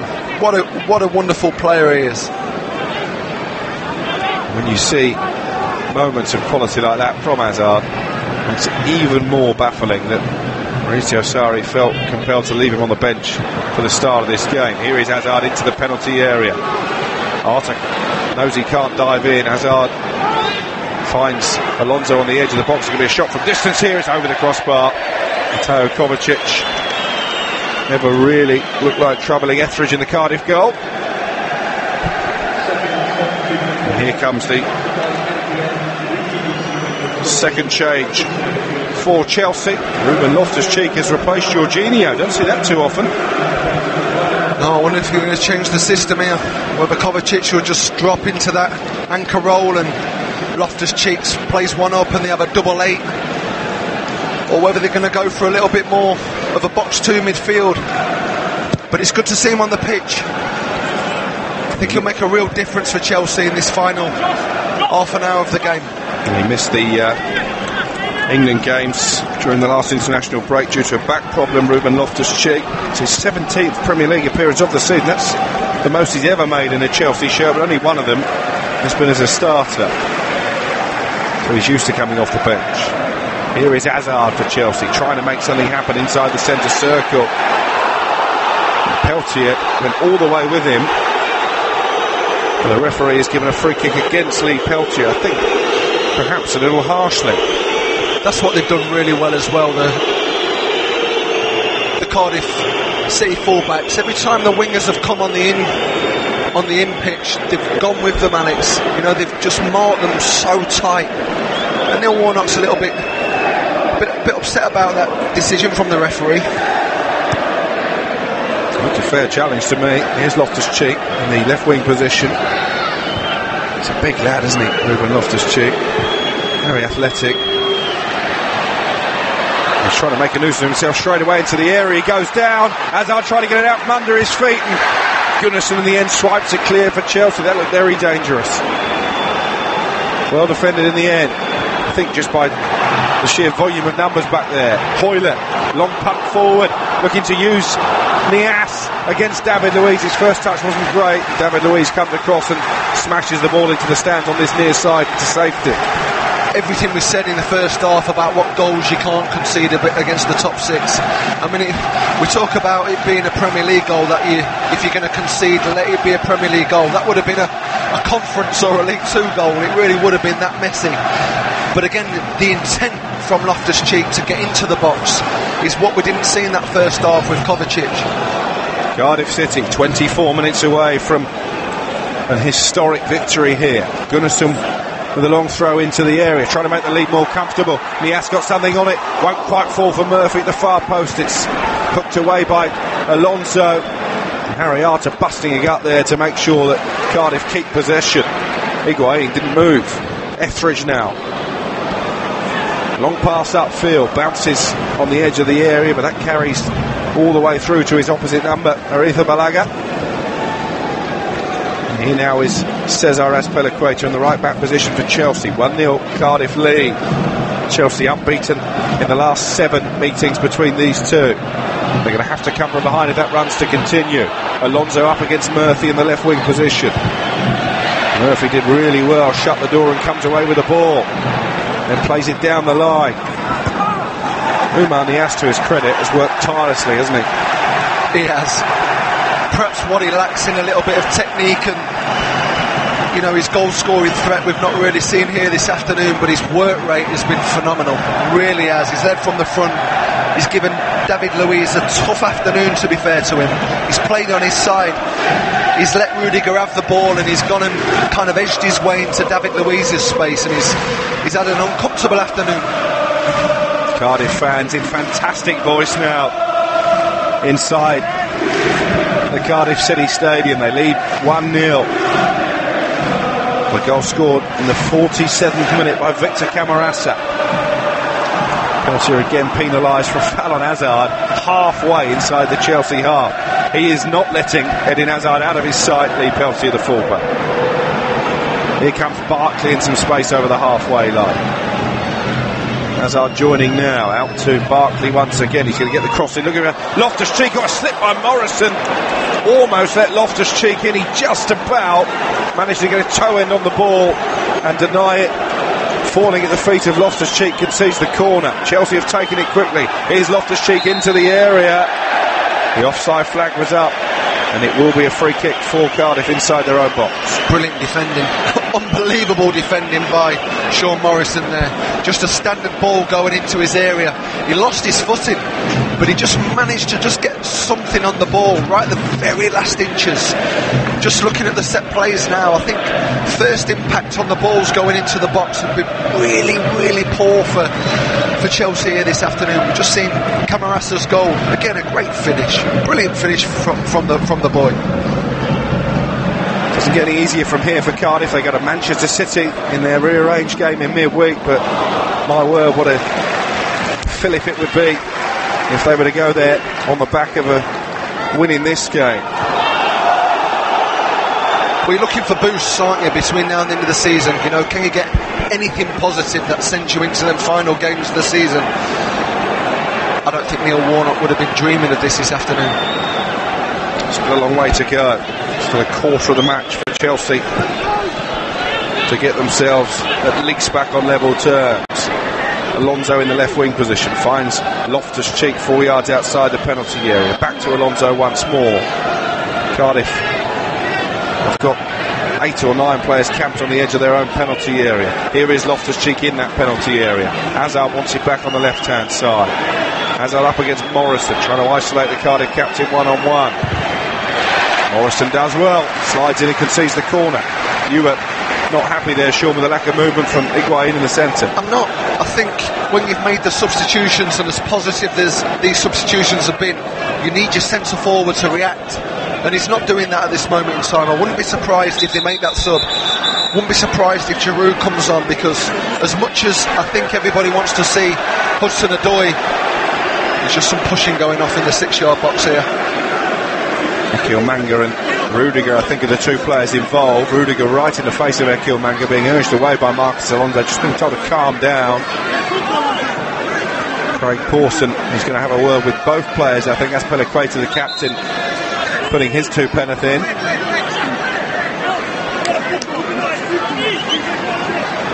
Not much ado about nothing, really, and actually it's just running down the clock as far as Cardiff City are concerned.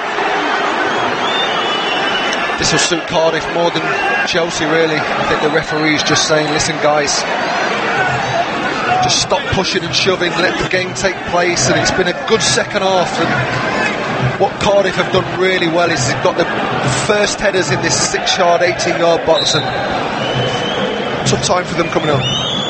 Corner from William in towards the near post. Morrison heads it away brilliantly. Brought down again by William.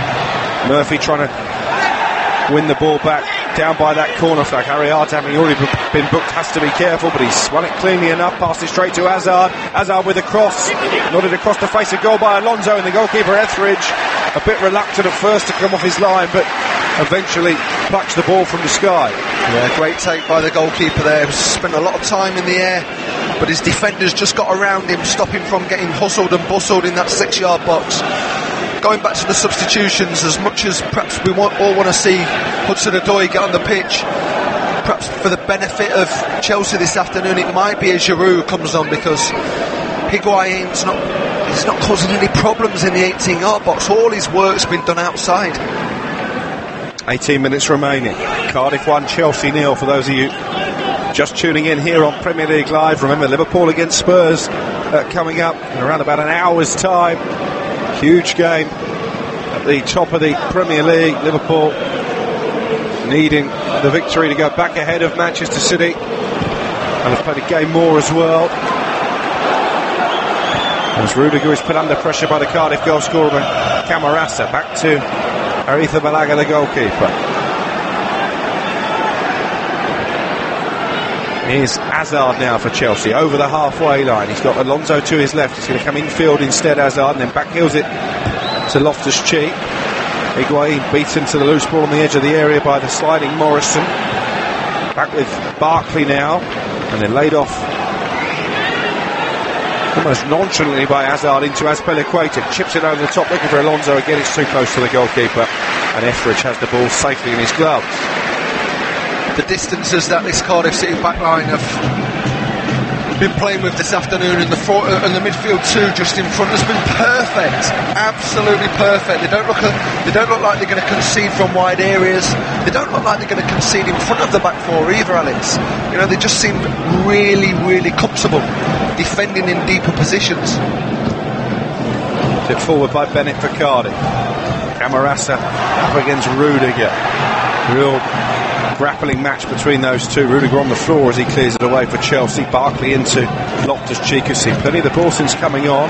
Away from Arta. Over the halfway line. Then pokes it out to Willian on the right-hand side.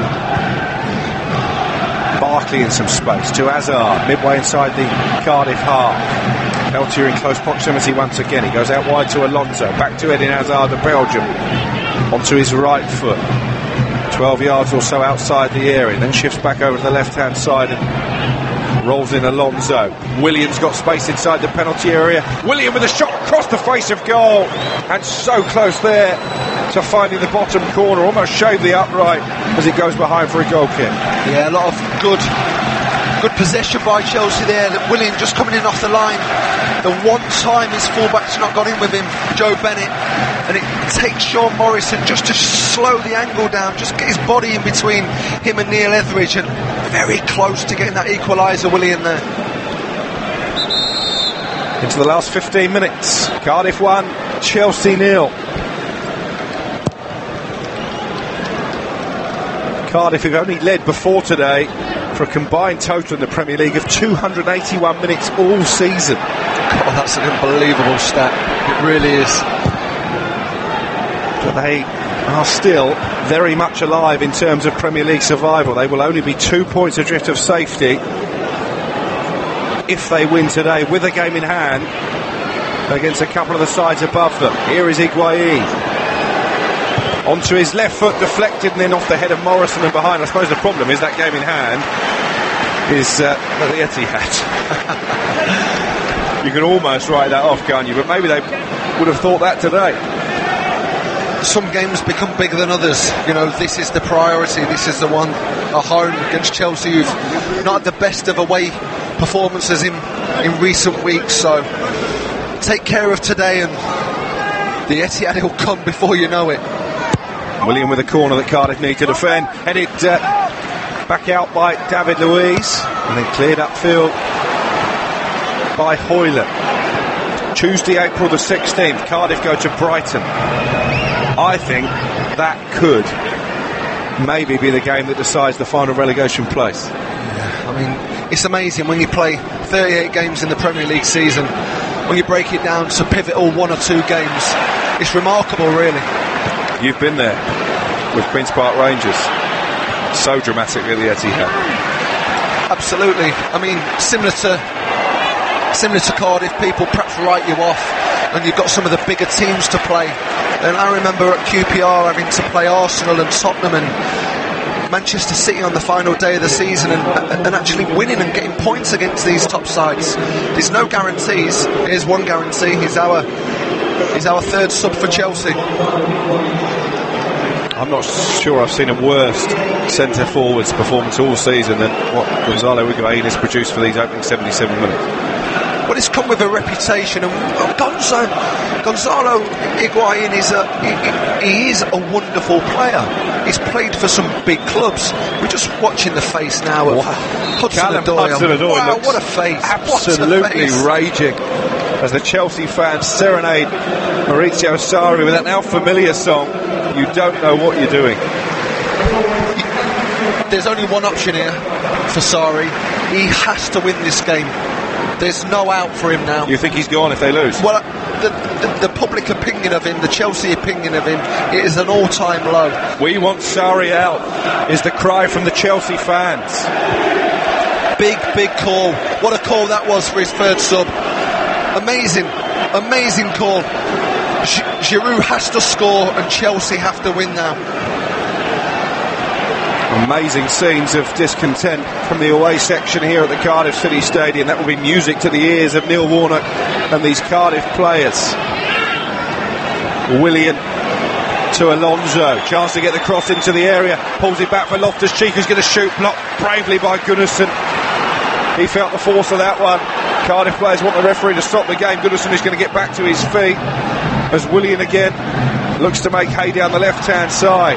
Passes it straight to Arter, and Arter upfield for Niasse. He's all on his own inside the Chelsea half. He's put it through the legs of Rudiger, and Rudiger just has the pace to get back there. And now it's cleared away by Arifa Balaga. Well, what we'll know now for the final 14-15 minutes of this game is exactly what the players think of the manager, because the 3 subs have been made. He's made a huge call, putting Giroud on the pitch in front of Callum Hudson-Odoi, and now it's up for the players of Chelsea to either back their manager or not back him, because imagine the radio stations, the TV stations tomorrow. There's only going to be one story. We're hearing the calls now for the manager's head, and they are getting louder and louder as the seconds tick by. These Chelsea fans are making it abundantly clear to the powers that be at Stamford Bridge that they don't want Maurizio Sarri as their manager any longer. And you have to say, having witnessed these 79 minutes, and I saw Chelsea get absolutely destroyed by Bournemouth at the Vitality as well, you can understand their frustration. Well, the travelling fans normally have the biggest voice in football. You know, when you're travelling in your numbers like Chelsea do around the country, that's generally what the perception of the football club's all about. But the reality is this afternoon is that they want the manager out, Alex, and the chants are loud. You know, as a manager, you do stand there and you hear the chants. Of course you do. And this is an unbelievable turn of events, what we're witnessing. Are we witnessing the final knockings of Maurizio Sarri's ill-fated reign at Stamford Bridge? Cardiff are making their first change of the afternoon, and Harry Arter, who I think has picked up a knock, is getting a standing ovation from those all around the Cardiff City Stadium. He's been absolutely superb, the Republic of Ireland international on loan from Bournemouth, and he deserved this ovation, doesn't he? Oh, he's been great. All of them to a man have given 8, 9 out of 10 performances, and you need to do that against the opposition. Harry Arter's just epitomised everything what Cardiff City have been this afternoon. Industrious, really thoughtful in the way that they defended certain spaces, and it's a big call now for Neil Warnock. You know, what type of substitutions does he put on for the final 12-13 minutes of this game? Joe Rolls, who's come on. Those shouts of "We want Sarri out" continue from the travelling Chelsea supporters. Aaron Gunnarsson looks like he may be carrying a bit of an injury. Is attempting to play on. Handball shout against Alonso. It will be a throw-in for Cardiff.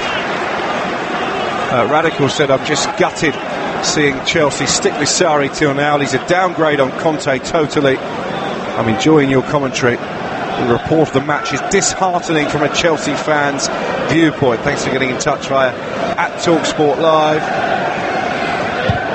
Keep them coming between now and the end of the game. Just 9 minutes of the 90 remain. Cardiff 1, Chelsea 0 is the score. The goal put in by Victor Camarasa early in the second half. Cardiff, who play 4 of their last 8 matches against the so-called Big Six, having lost 8 out of 8 against those juggernauts of the Premier League before this afternoon. But this performance, and if they can hold on for it, this victory will give them renewed hope of the most miraculous of great escapes. And I tell you what, Chris Hughton and Brighton will be sitting very uncomfortably watching this. They look like the team most vulnerable now to be caught by Cardiff, having lost form just at the wrong time of the season. There's always one, isn't there, who gets sucked into trouble. Well, the thing is about Cardiff, they've been there all year, sat in the bottom 3. Sometimes you just become accustomed to these types of games, and it's the teams that are slowly dropping, the likes of Brighton. You know, they're the ones that sometimes get dragged into it. Here's Willian trying to get the ball onto his right foot, trying to get a shot away, but there were 3 Cardiff players flinging themselves in the line of fire there to make the block. I think it was Morrison in the end, but it could have been any one of those trio. Here is Camarasa, real cultured player in this Cardiff midfielders. Sean has already said they're not just a lumping upfield team, they can play a bit as well. Well, they can, and sometimes, you know, Neil Warnock's got a reputation. Of course, he's had a 30-40-year-old stretch of management, and people say he's perhaps not tactically aware, and, you know, technically he'll be probably questioned, but you can't aim that at him this afternoon. You know, the way that he's set his team up today has been perfect for the opposition that he's faced. You know, we questioned the starting lineup for Chelsea, didn't have any pace in wide areas, so that's what they've done. They've just gone straight for the juggernaut. They've gone straight into people's faces, but in the right areas, and they deserve to be 1-0 up. Olivier Giroud has taken a kick on the ankle there from Ekil Manga, hobbling as he moves away, but here's Hazard, right corner of the penalty area, low ball into Alonso. Hazard's continued his run, chance here surely. Oh, brilliant defending, Morrison facing his own goal as Hazard drilled the ball across. The goalkeeper was beaten, but Morrison was determined to keep the ball away from danger. Loftus-Cheek would have had a tap in behind him. That is superb. Just when you need your captain. You know, what a fantastic performance Sean Morrison's given his team this afternoon. William with a corner, Alonso across the face of goal, and Cesar Azpilicueta equalises for Chelsea. It's a goal they scarcely deserve. It's his first in the Premier League since April of last year, and it may just have earned Maurizio Sarri a stay of execution, because with 5 minutes to go, it is Cardiff 1, Chelsea 1. How cruel is that? And he's offside, isn't he? What a bad decision. What a huge decision. He's offside, Alex. Clearly in an offside position, Cesar Azpilicueta, as the ball was flicked on by Alonso. It was the wrong side of Ekil Manga, who was the last defender, and that surely should have been chalked off. 2 players offside, Alex. Unbelievable decision by the linesman. Just when you need them to turn up and be consistent. Once again, we're going to be talking about those dressed in black here this afternoon, because that goal shouldn't have stood. Oh, what a crushing blow for Cardiff City, especially when they watch the replay. I'm sure Neil Warnock will be seething about that decision. They've made a change as well in the immediate aftermath of that goal. Kenneth Zahor, who got a dramatic late winner in a game I was at against Southampton a few weeks ago, has come on to replace the tireless Niasse.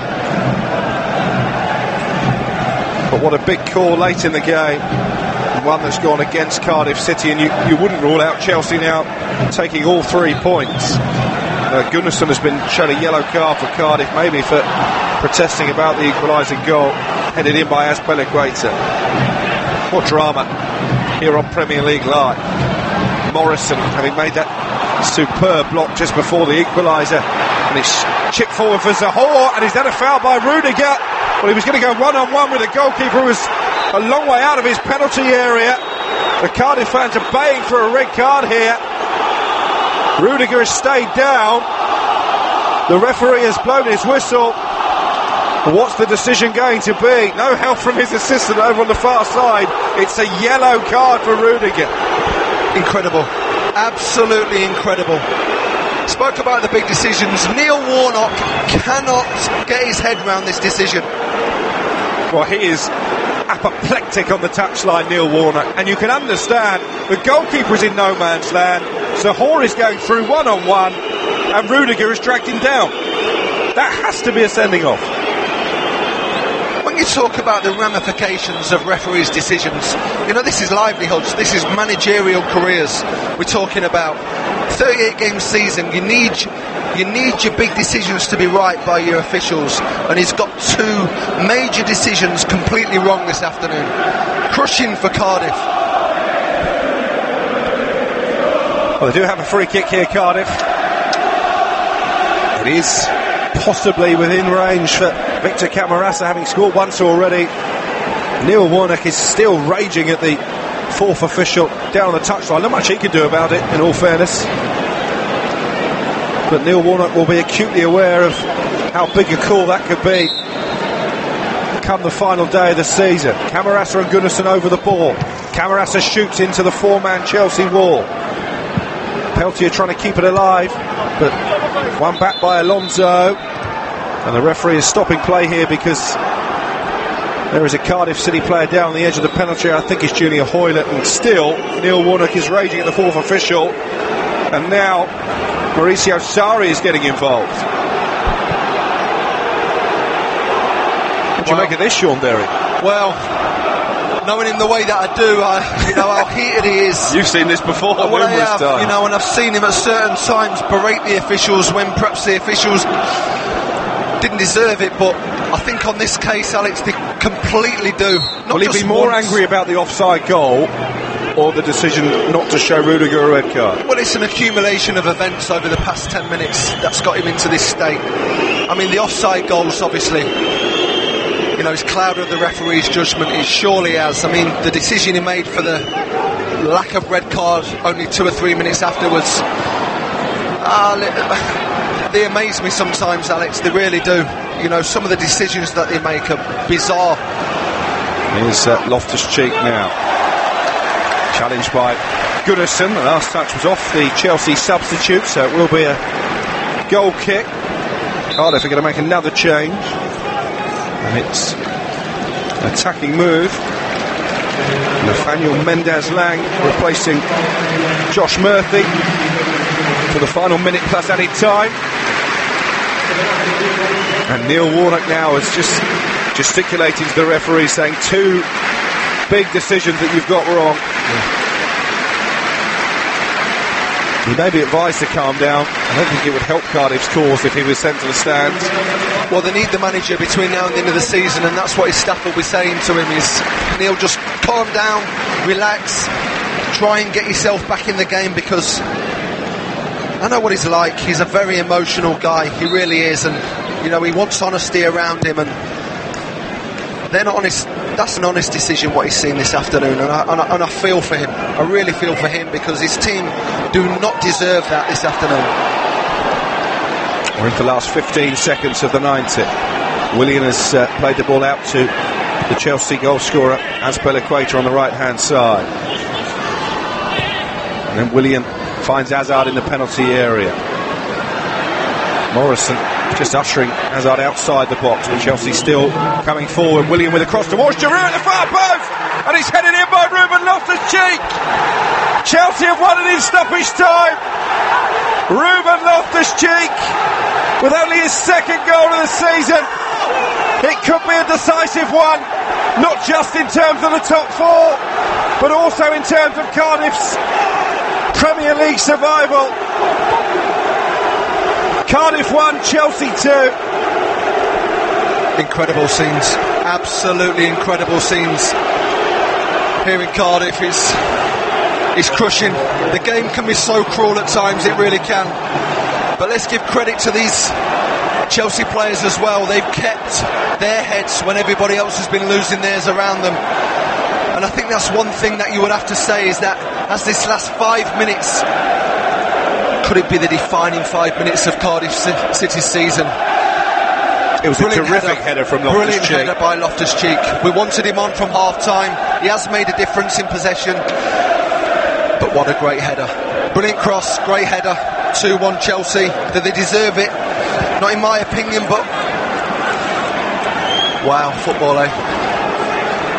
We are into 7 added minutes at the end of the game. Still time for Cardiff. They will be on their knees to a man unless they can somehow wrestle something from a game that 10 minutes ago they looked to be heading for victory, and the life has been completely sucked out of this Cardiff City Stadium. The thing is, as a player, you know you're going to lose games. That's natural. You know, it's normal when you're playing against the top 6. But it's the circumstances sometimes that has the long-lasting effect on you. And when you lose in this manner, if it's going to be a loss for Cardiff here this afternoon, it's how you lose, and it's how you take it into the next group of games. And that's what Neil Warnock will be worried about at this moment in time.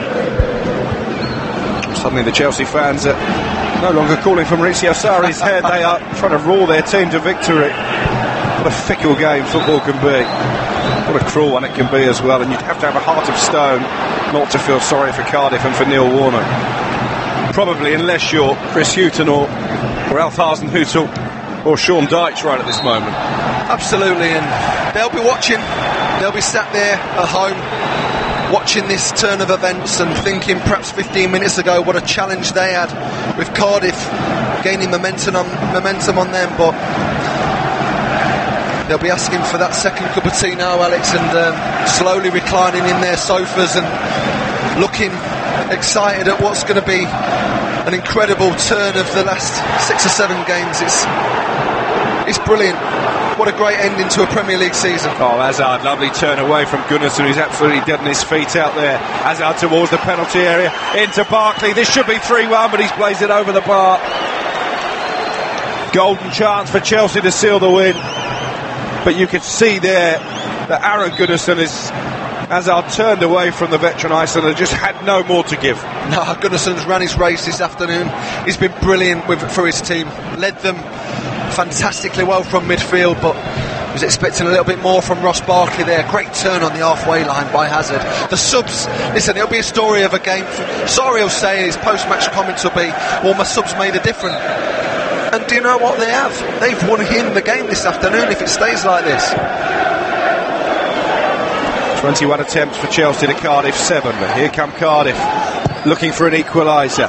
Deep cross towards the far post from Hoylett. It's going to swirl behind for a goal kick, and we have only 3 of the added minutes remaining.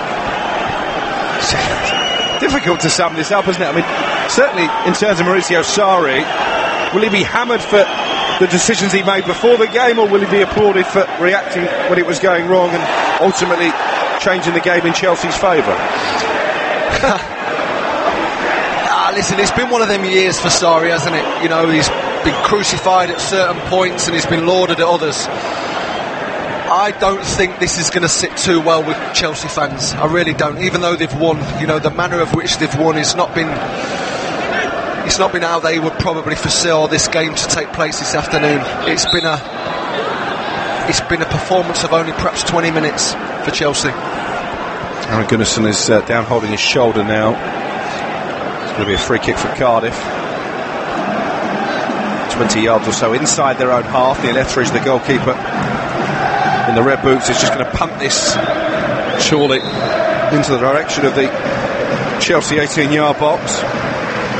Morrison is forward, almost playing as an extra striker now. Morrison, of course, they had that penalty shout as well, even before the offside goal. That's a foul by Barkley on Ekil Manga, and a free kick here in a very promising position for Cardiff City in the 96th minute at the Cardiff City Stadium. Could we just see an equaliser here at the last noggins? You wouldn't write it off, would you, Alex? Well, this would change the whole mood and the complexion for Cardiff, and indeed for Chelsea once again. What a topsy-turvy second half we've had here on Premier League Live. We've still got Liverpool against Tottenham to come. If it's half as dramatic as this one, it will be quite a game at Anfield.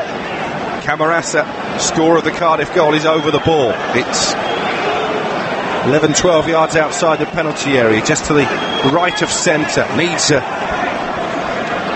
good connection here, Camarasa, to get it up and over the wall and back down again. Aritha Balaga, the Chelsea goalkeeper, bouncing on his line. It's going to be Bennett, the full-back. Good effort from Bennett, but comfortable save for Aritha Balaga down to his left-hand side. Yeah, it was a standard save. Disappointing, lack of pace behind the set play there. Got good quality, Joe Bennett. Feel for the Cardiff City boys, I really do. Into the last 30 seconds of the added minutes. All eyes on Neil Warnock once that final whistle is sounded. My money is he's going to make his way straight for the referee. Oh, well, the rules are you've got to give him half an hour. But I think he'll be there straight on that minute. I really do. Him and his team behind him. Ronnie Jepson. Kevin Blackwell as well. Kevin Blackwell following him. I think they'll go en masse. Here's Morrison forward to Zahor. One last chance for Cardiff maybe. Zahor out to the left-hand side. Bennett took it away from Hoylett and passed it straight to Rudiger. Oh, mistake by Loftus-Cheek, the goal scorer. Almost gifting Cardiff possession on the edge of the area. Referee thought about whistling there. He's going to play on. No, he's not. The full-time whistle sounds. A punch of relief from Maurizio Sarri. A handshake between him and Neil Warnock. He is still absolutely furious, the Cardiff City manager. What a crushing blow this could be to their hopes of staying in the Premier League. It looked as if they were on the cusp of a famous win when Victor Camarasa put the Bluebirds in front early in the second half. But a controversial equaliser from Cesar Azpilicueta 5 minutes from the end, heading home in an offside position, changed the complexion. Chelsea could and probably should have been down to 10 men soon after Rudiger had dragged down Kenneth de Hall when he was through on goal. And just to add insult to Neil Warnock's injury, Ruben Loftus-Cheek in the 91st minute heading the winner. The Cardiff players to a man devastated as that final whistle sounded. The pressure that was building during the course of the game on Maurizio Sarri eased somewhat maybe, although the Chelsea fans did voice their displeasure to the man in the dugout. What a story, what a game. In this second half it finishes Cardiff City 1, Chelsea 2.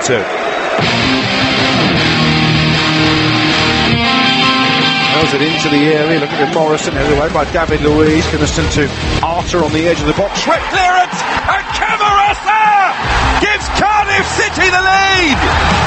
It's a massive goal at both ends of the Premier League table, and Victor Camarasa has lifted the roof off this Cardiff City stadium. Cardiff 1, Chelsea 0. Less than 2 minutes gone in the second half. It's a fantastic finish, Alex. A stereotypical Cardiff goal. Long throw into the 18-yard box.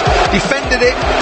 Just helplessly, basically, put back into the box by Harry Arter. It fell fantastically to Camarasa. And it's a brilliant finish into the top left-hand corner of Kepa's goal. And that is exactly the lift that Neil Warnock would have wanted for his side here this afternoon. Spoke about it at half-time. Can we get that first goal? Can we put them on the back foot? And they've done just that. Brilliant start to the second half. These Chelsea fans are making it abundantly clear to the powers that be at Stamford Bridge that they don't want Maurizio Sarri as their manager any longer.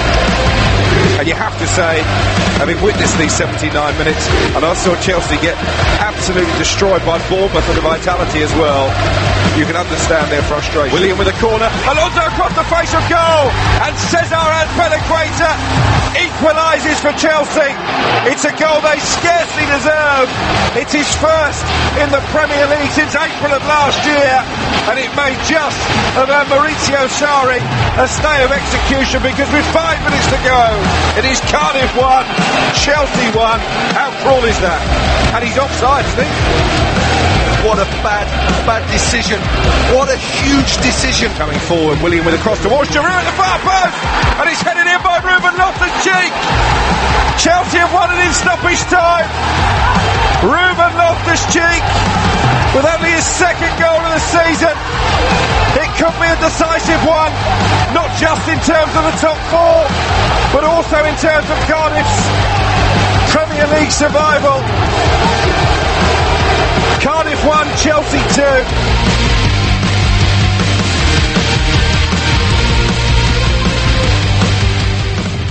That was the story of events here at the Cardiff City Stadium. Cardiff 1, Chelsea 2. Cardiff 5 points adrift of safety at the bottom of the Premier League table.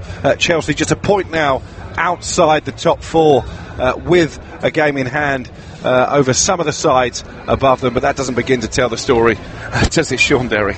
No, it doesn't, absolutely not. I mean, the story is about the second half game that we've just witnessed there. Perhaps Sarri picking the wrong team for Chelsea to start off with. Defensive stability from Cardiff, got the early goal, give them a huge lift.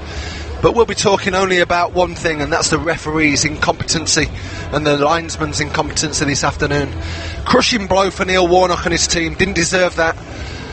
1-2 horrendous decisions in 3 minutes, Alex. You know, the offside goal and then the red card that wasn't given. That's how you lose jobs. That's how you lose your status as a Premier League footballer as well. They didn't deserve that, Cardiff. They played really, really well. They're going to have to play like that for the remaining games of the season. Chelsea, they need to start better than they did this afternoon. And I think he'll get a lot of stick, on Monday morning. I know they've won, but they only turned up for 10 or 15 minutes today. And at the end of the game, we expected some kind of reaction from Neil Warnock towards the officials. As we were playing out the highlights package there, he just stood on the halfway line in front of the referee, Craig Pawson, and his two assistants, just staring at them almost in disbelief. It must have made the officials feel very uncomfortable. I suppose the officials have never seen a reaction like that from a manager before. Neil doesn't need to say anything.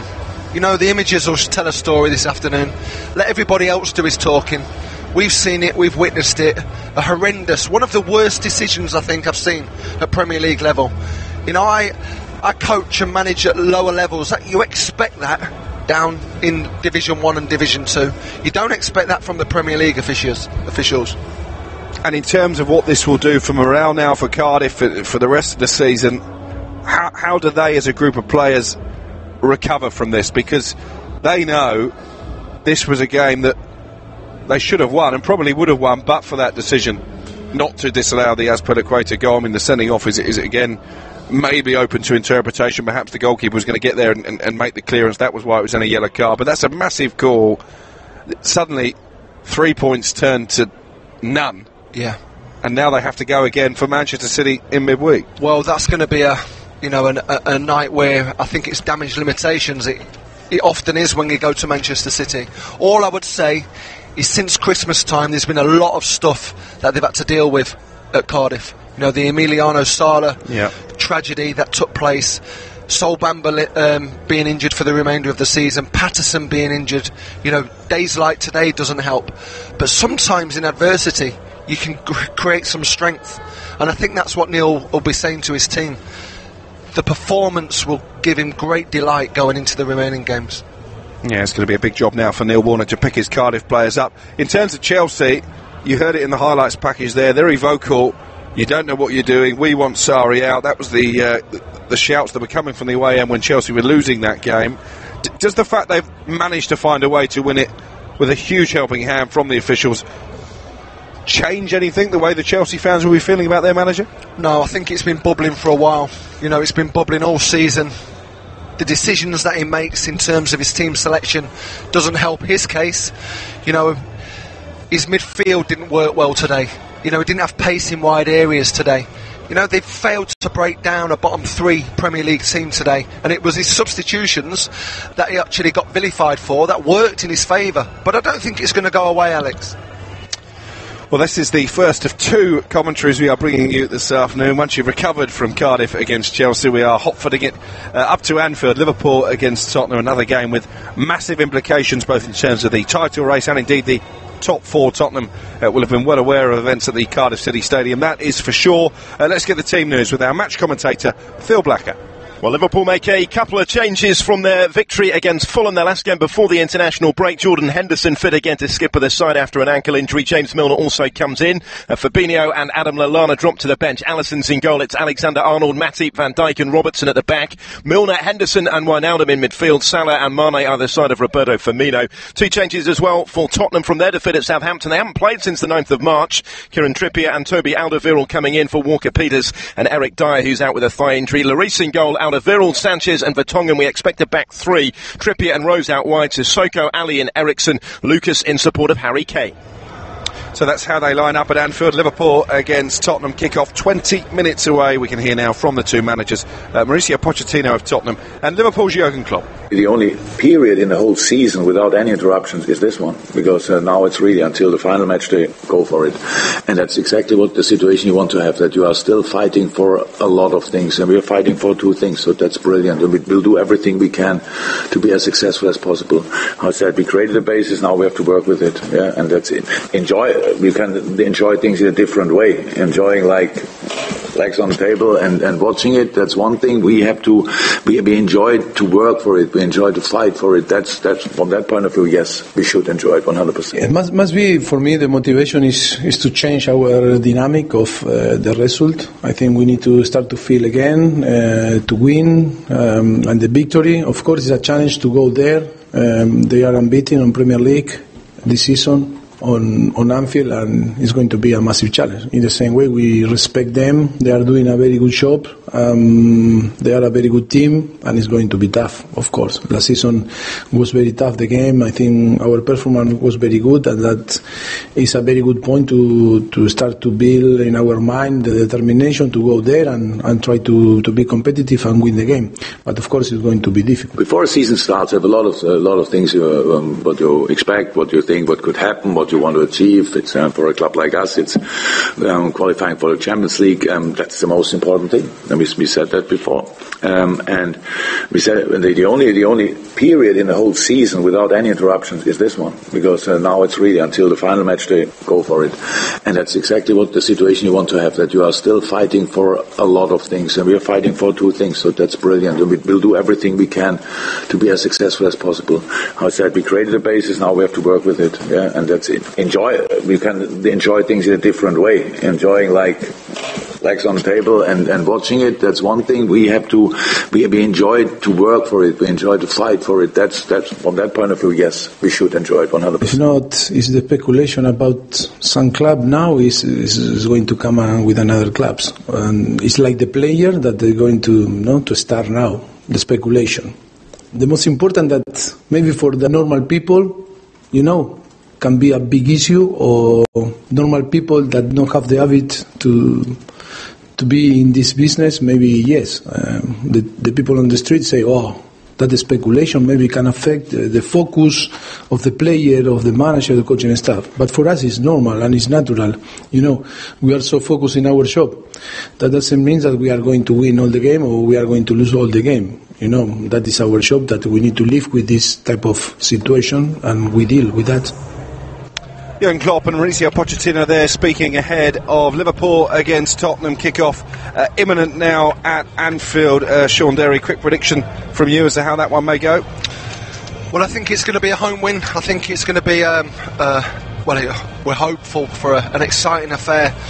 Both teams who like to play brilliant brand of football, but I just think that Liverpool have got a slight bit of an advantage in their final third. Looking at the final, the front three that they're playing with is such a threat. Great stuff, Sean. Thanks as always for your expert opinions this afternoon on what turned out to be a quite dramatic afternoon at the Cardiff City Stadium. Chelsea coming from behind to beat Cardiff by 2-1. You're listening to Premier League Live.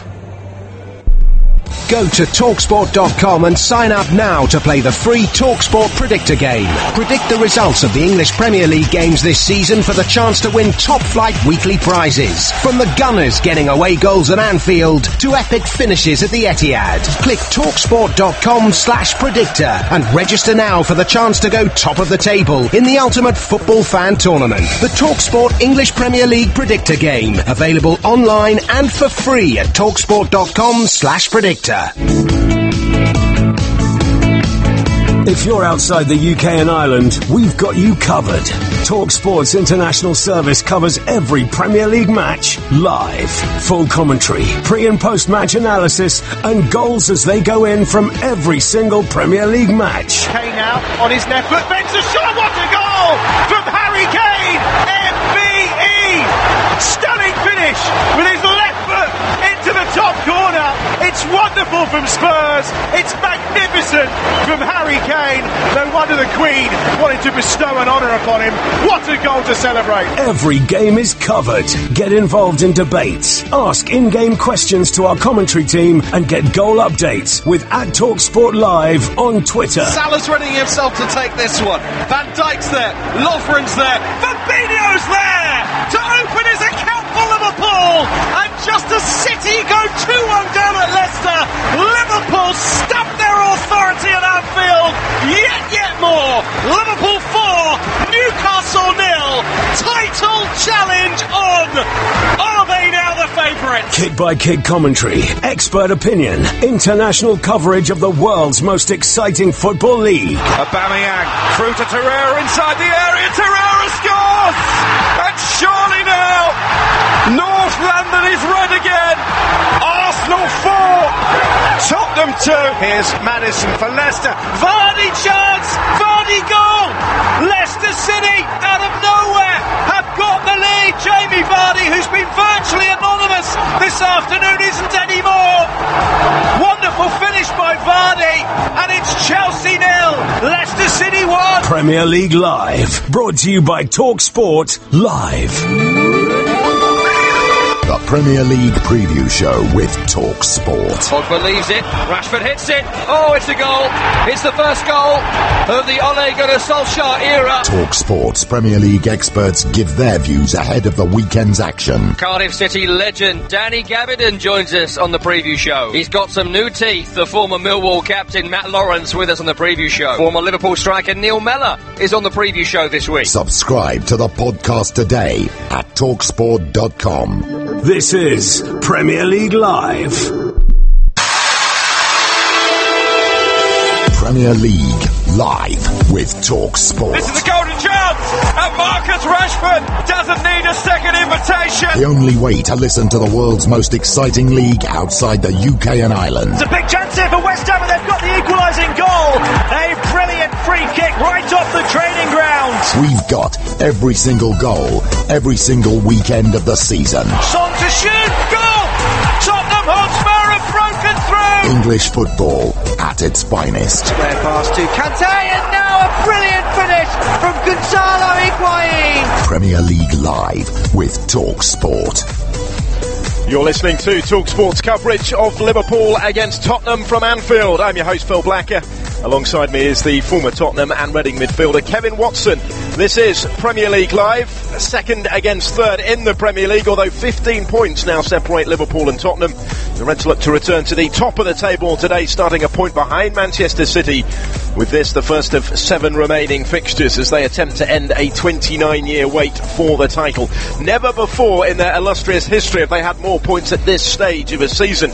Today's opponents, Tottenham, appeared title contenders themselves not so long ago, but are on at just 1 point from their last 4 league games, have left Spurs sweating on a top 4 finish and Champions League qualification.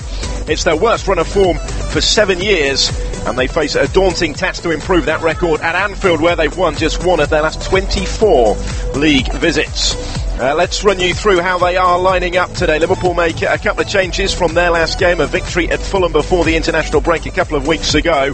Jordan Henderson recovering from an ankle injury. James Milner, who came on to score the winner from the spot at the Cottage, starts today. Fabinho and Adam Lallana drop down to the bench. It is Alisson in goal. It is Trent Alexander-Arnold available, having withdrawn from England duty. He plays at right back. Joel Matip and Virgil van Dijk, who started every game for them in the Premier League this season, the centre-backs. Andy Robertson at left back. Milner and Henderson come into that midfield alongside Jorginho Wijnaldum and the very familiar front three of Mo Salah. Just 1 goal though in his last 8 Premier League matches. He's 1 short of his half century in the competition. Sadio Mane is the form player, 9 in 9 in the top flight. They flank Roberto Firmino, who will lead the Liverpool attack today. Mignolet, Fabinho, Lovren, Naby Keita, Lallana, Shaqiri and Divock Origi are the Liverpool substitutes. Tottenham look like this. They make 2 changes from defeat at Southampton. That was their last game. That was back on the 9th of March, 3 weeks ago. Kieran Trippier and Toby Alderweireld, the regulars, returning today. Kyle Walker-Peters makes way, and Eric Dyer is out with a thigh injury, so we're expecting 3 at the back from Mauricio Pochettino. Hugo Lloris is in goal. Alderweireld, Davinson Sanchez, his 50th Premier League appearance today, is at the heart of the Tottenham defence. Jan Vertonghen alongside him. Kieran Trippier and Danny Rose, the wing-backs. Musa Sissoko, Dele Alli and Christian Eriksen, a little more advanced maybe, with Lucas Moura in support of their 17-goal top scorer Harry Kane. In fact, Kane, Salah and Mane each have 17 Premier League goals so far this season. Kane is making the 250th appearance of his Tottenham career in all competitions. Their bench, Paulo Gazzaniga, the goalkeeper. Son Heung-min has to settle for a spot as a sub. Victor Wanyama, Fernando Llorente, Juan Foyt, Ben Davis and Oliver Skipp. We'll hear from the 2 managers in a moment. Quick thoughts though, Kevin Watson alongside me on the team news. Pretty much as expected, neither side too far away from full strength right now. No, as expected really. Liverpool stick with their 4-3-3 formation, which has served them so well. And Tottenham, well, they often mix it up, don't they? They go from the 4 at the back to the 3. I think Pochettino wants a little bit more cover, knowing how potent that Liverpool front three are.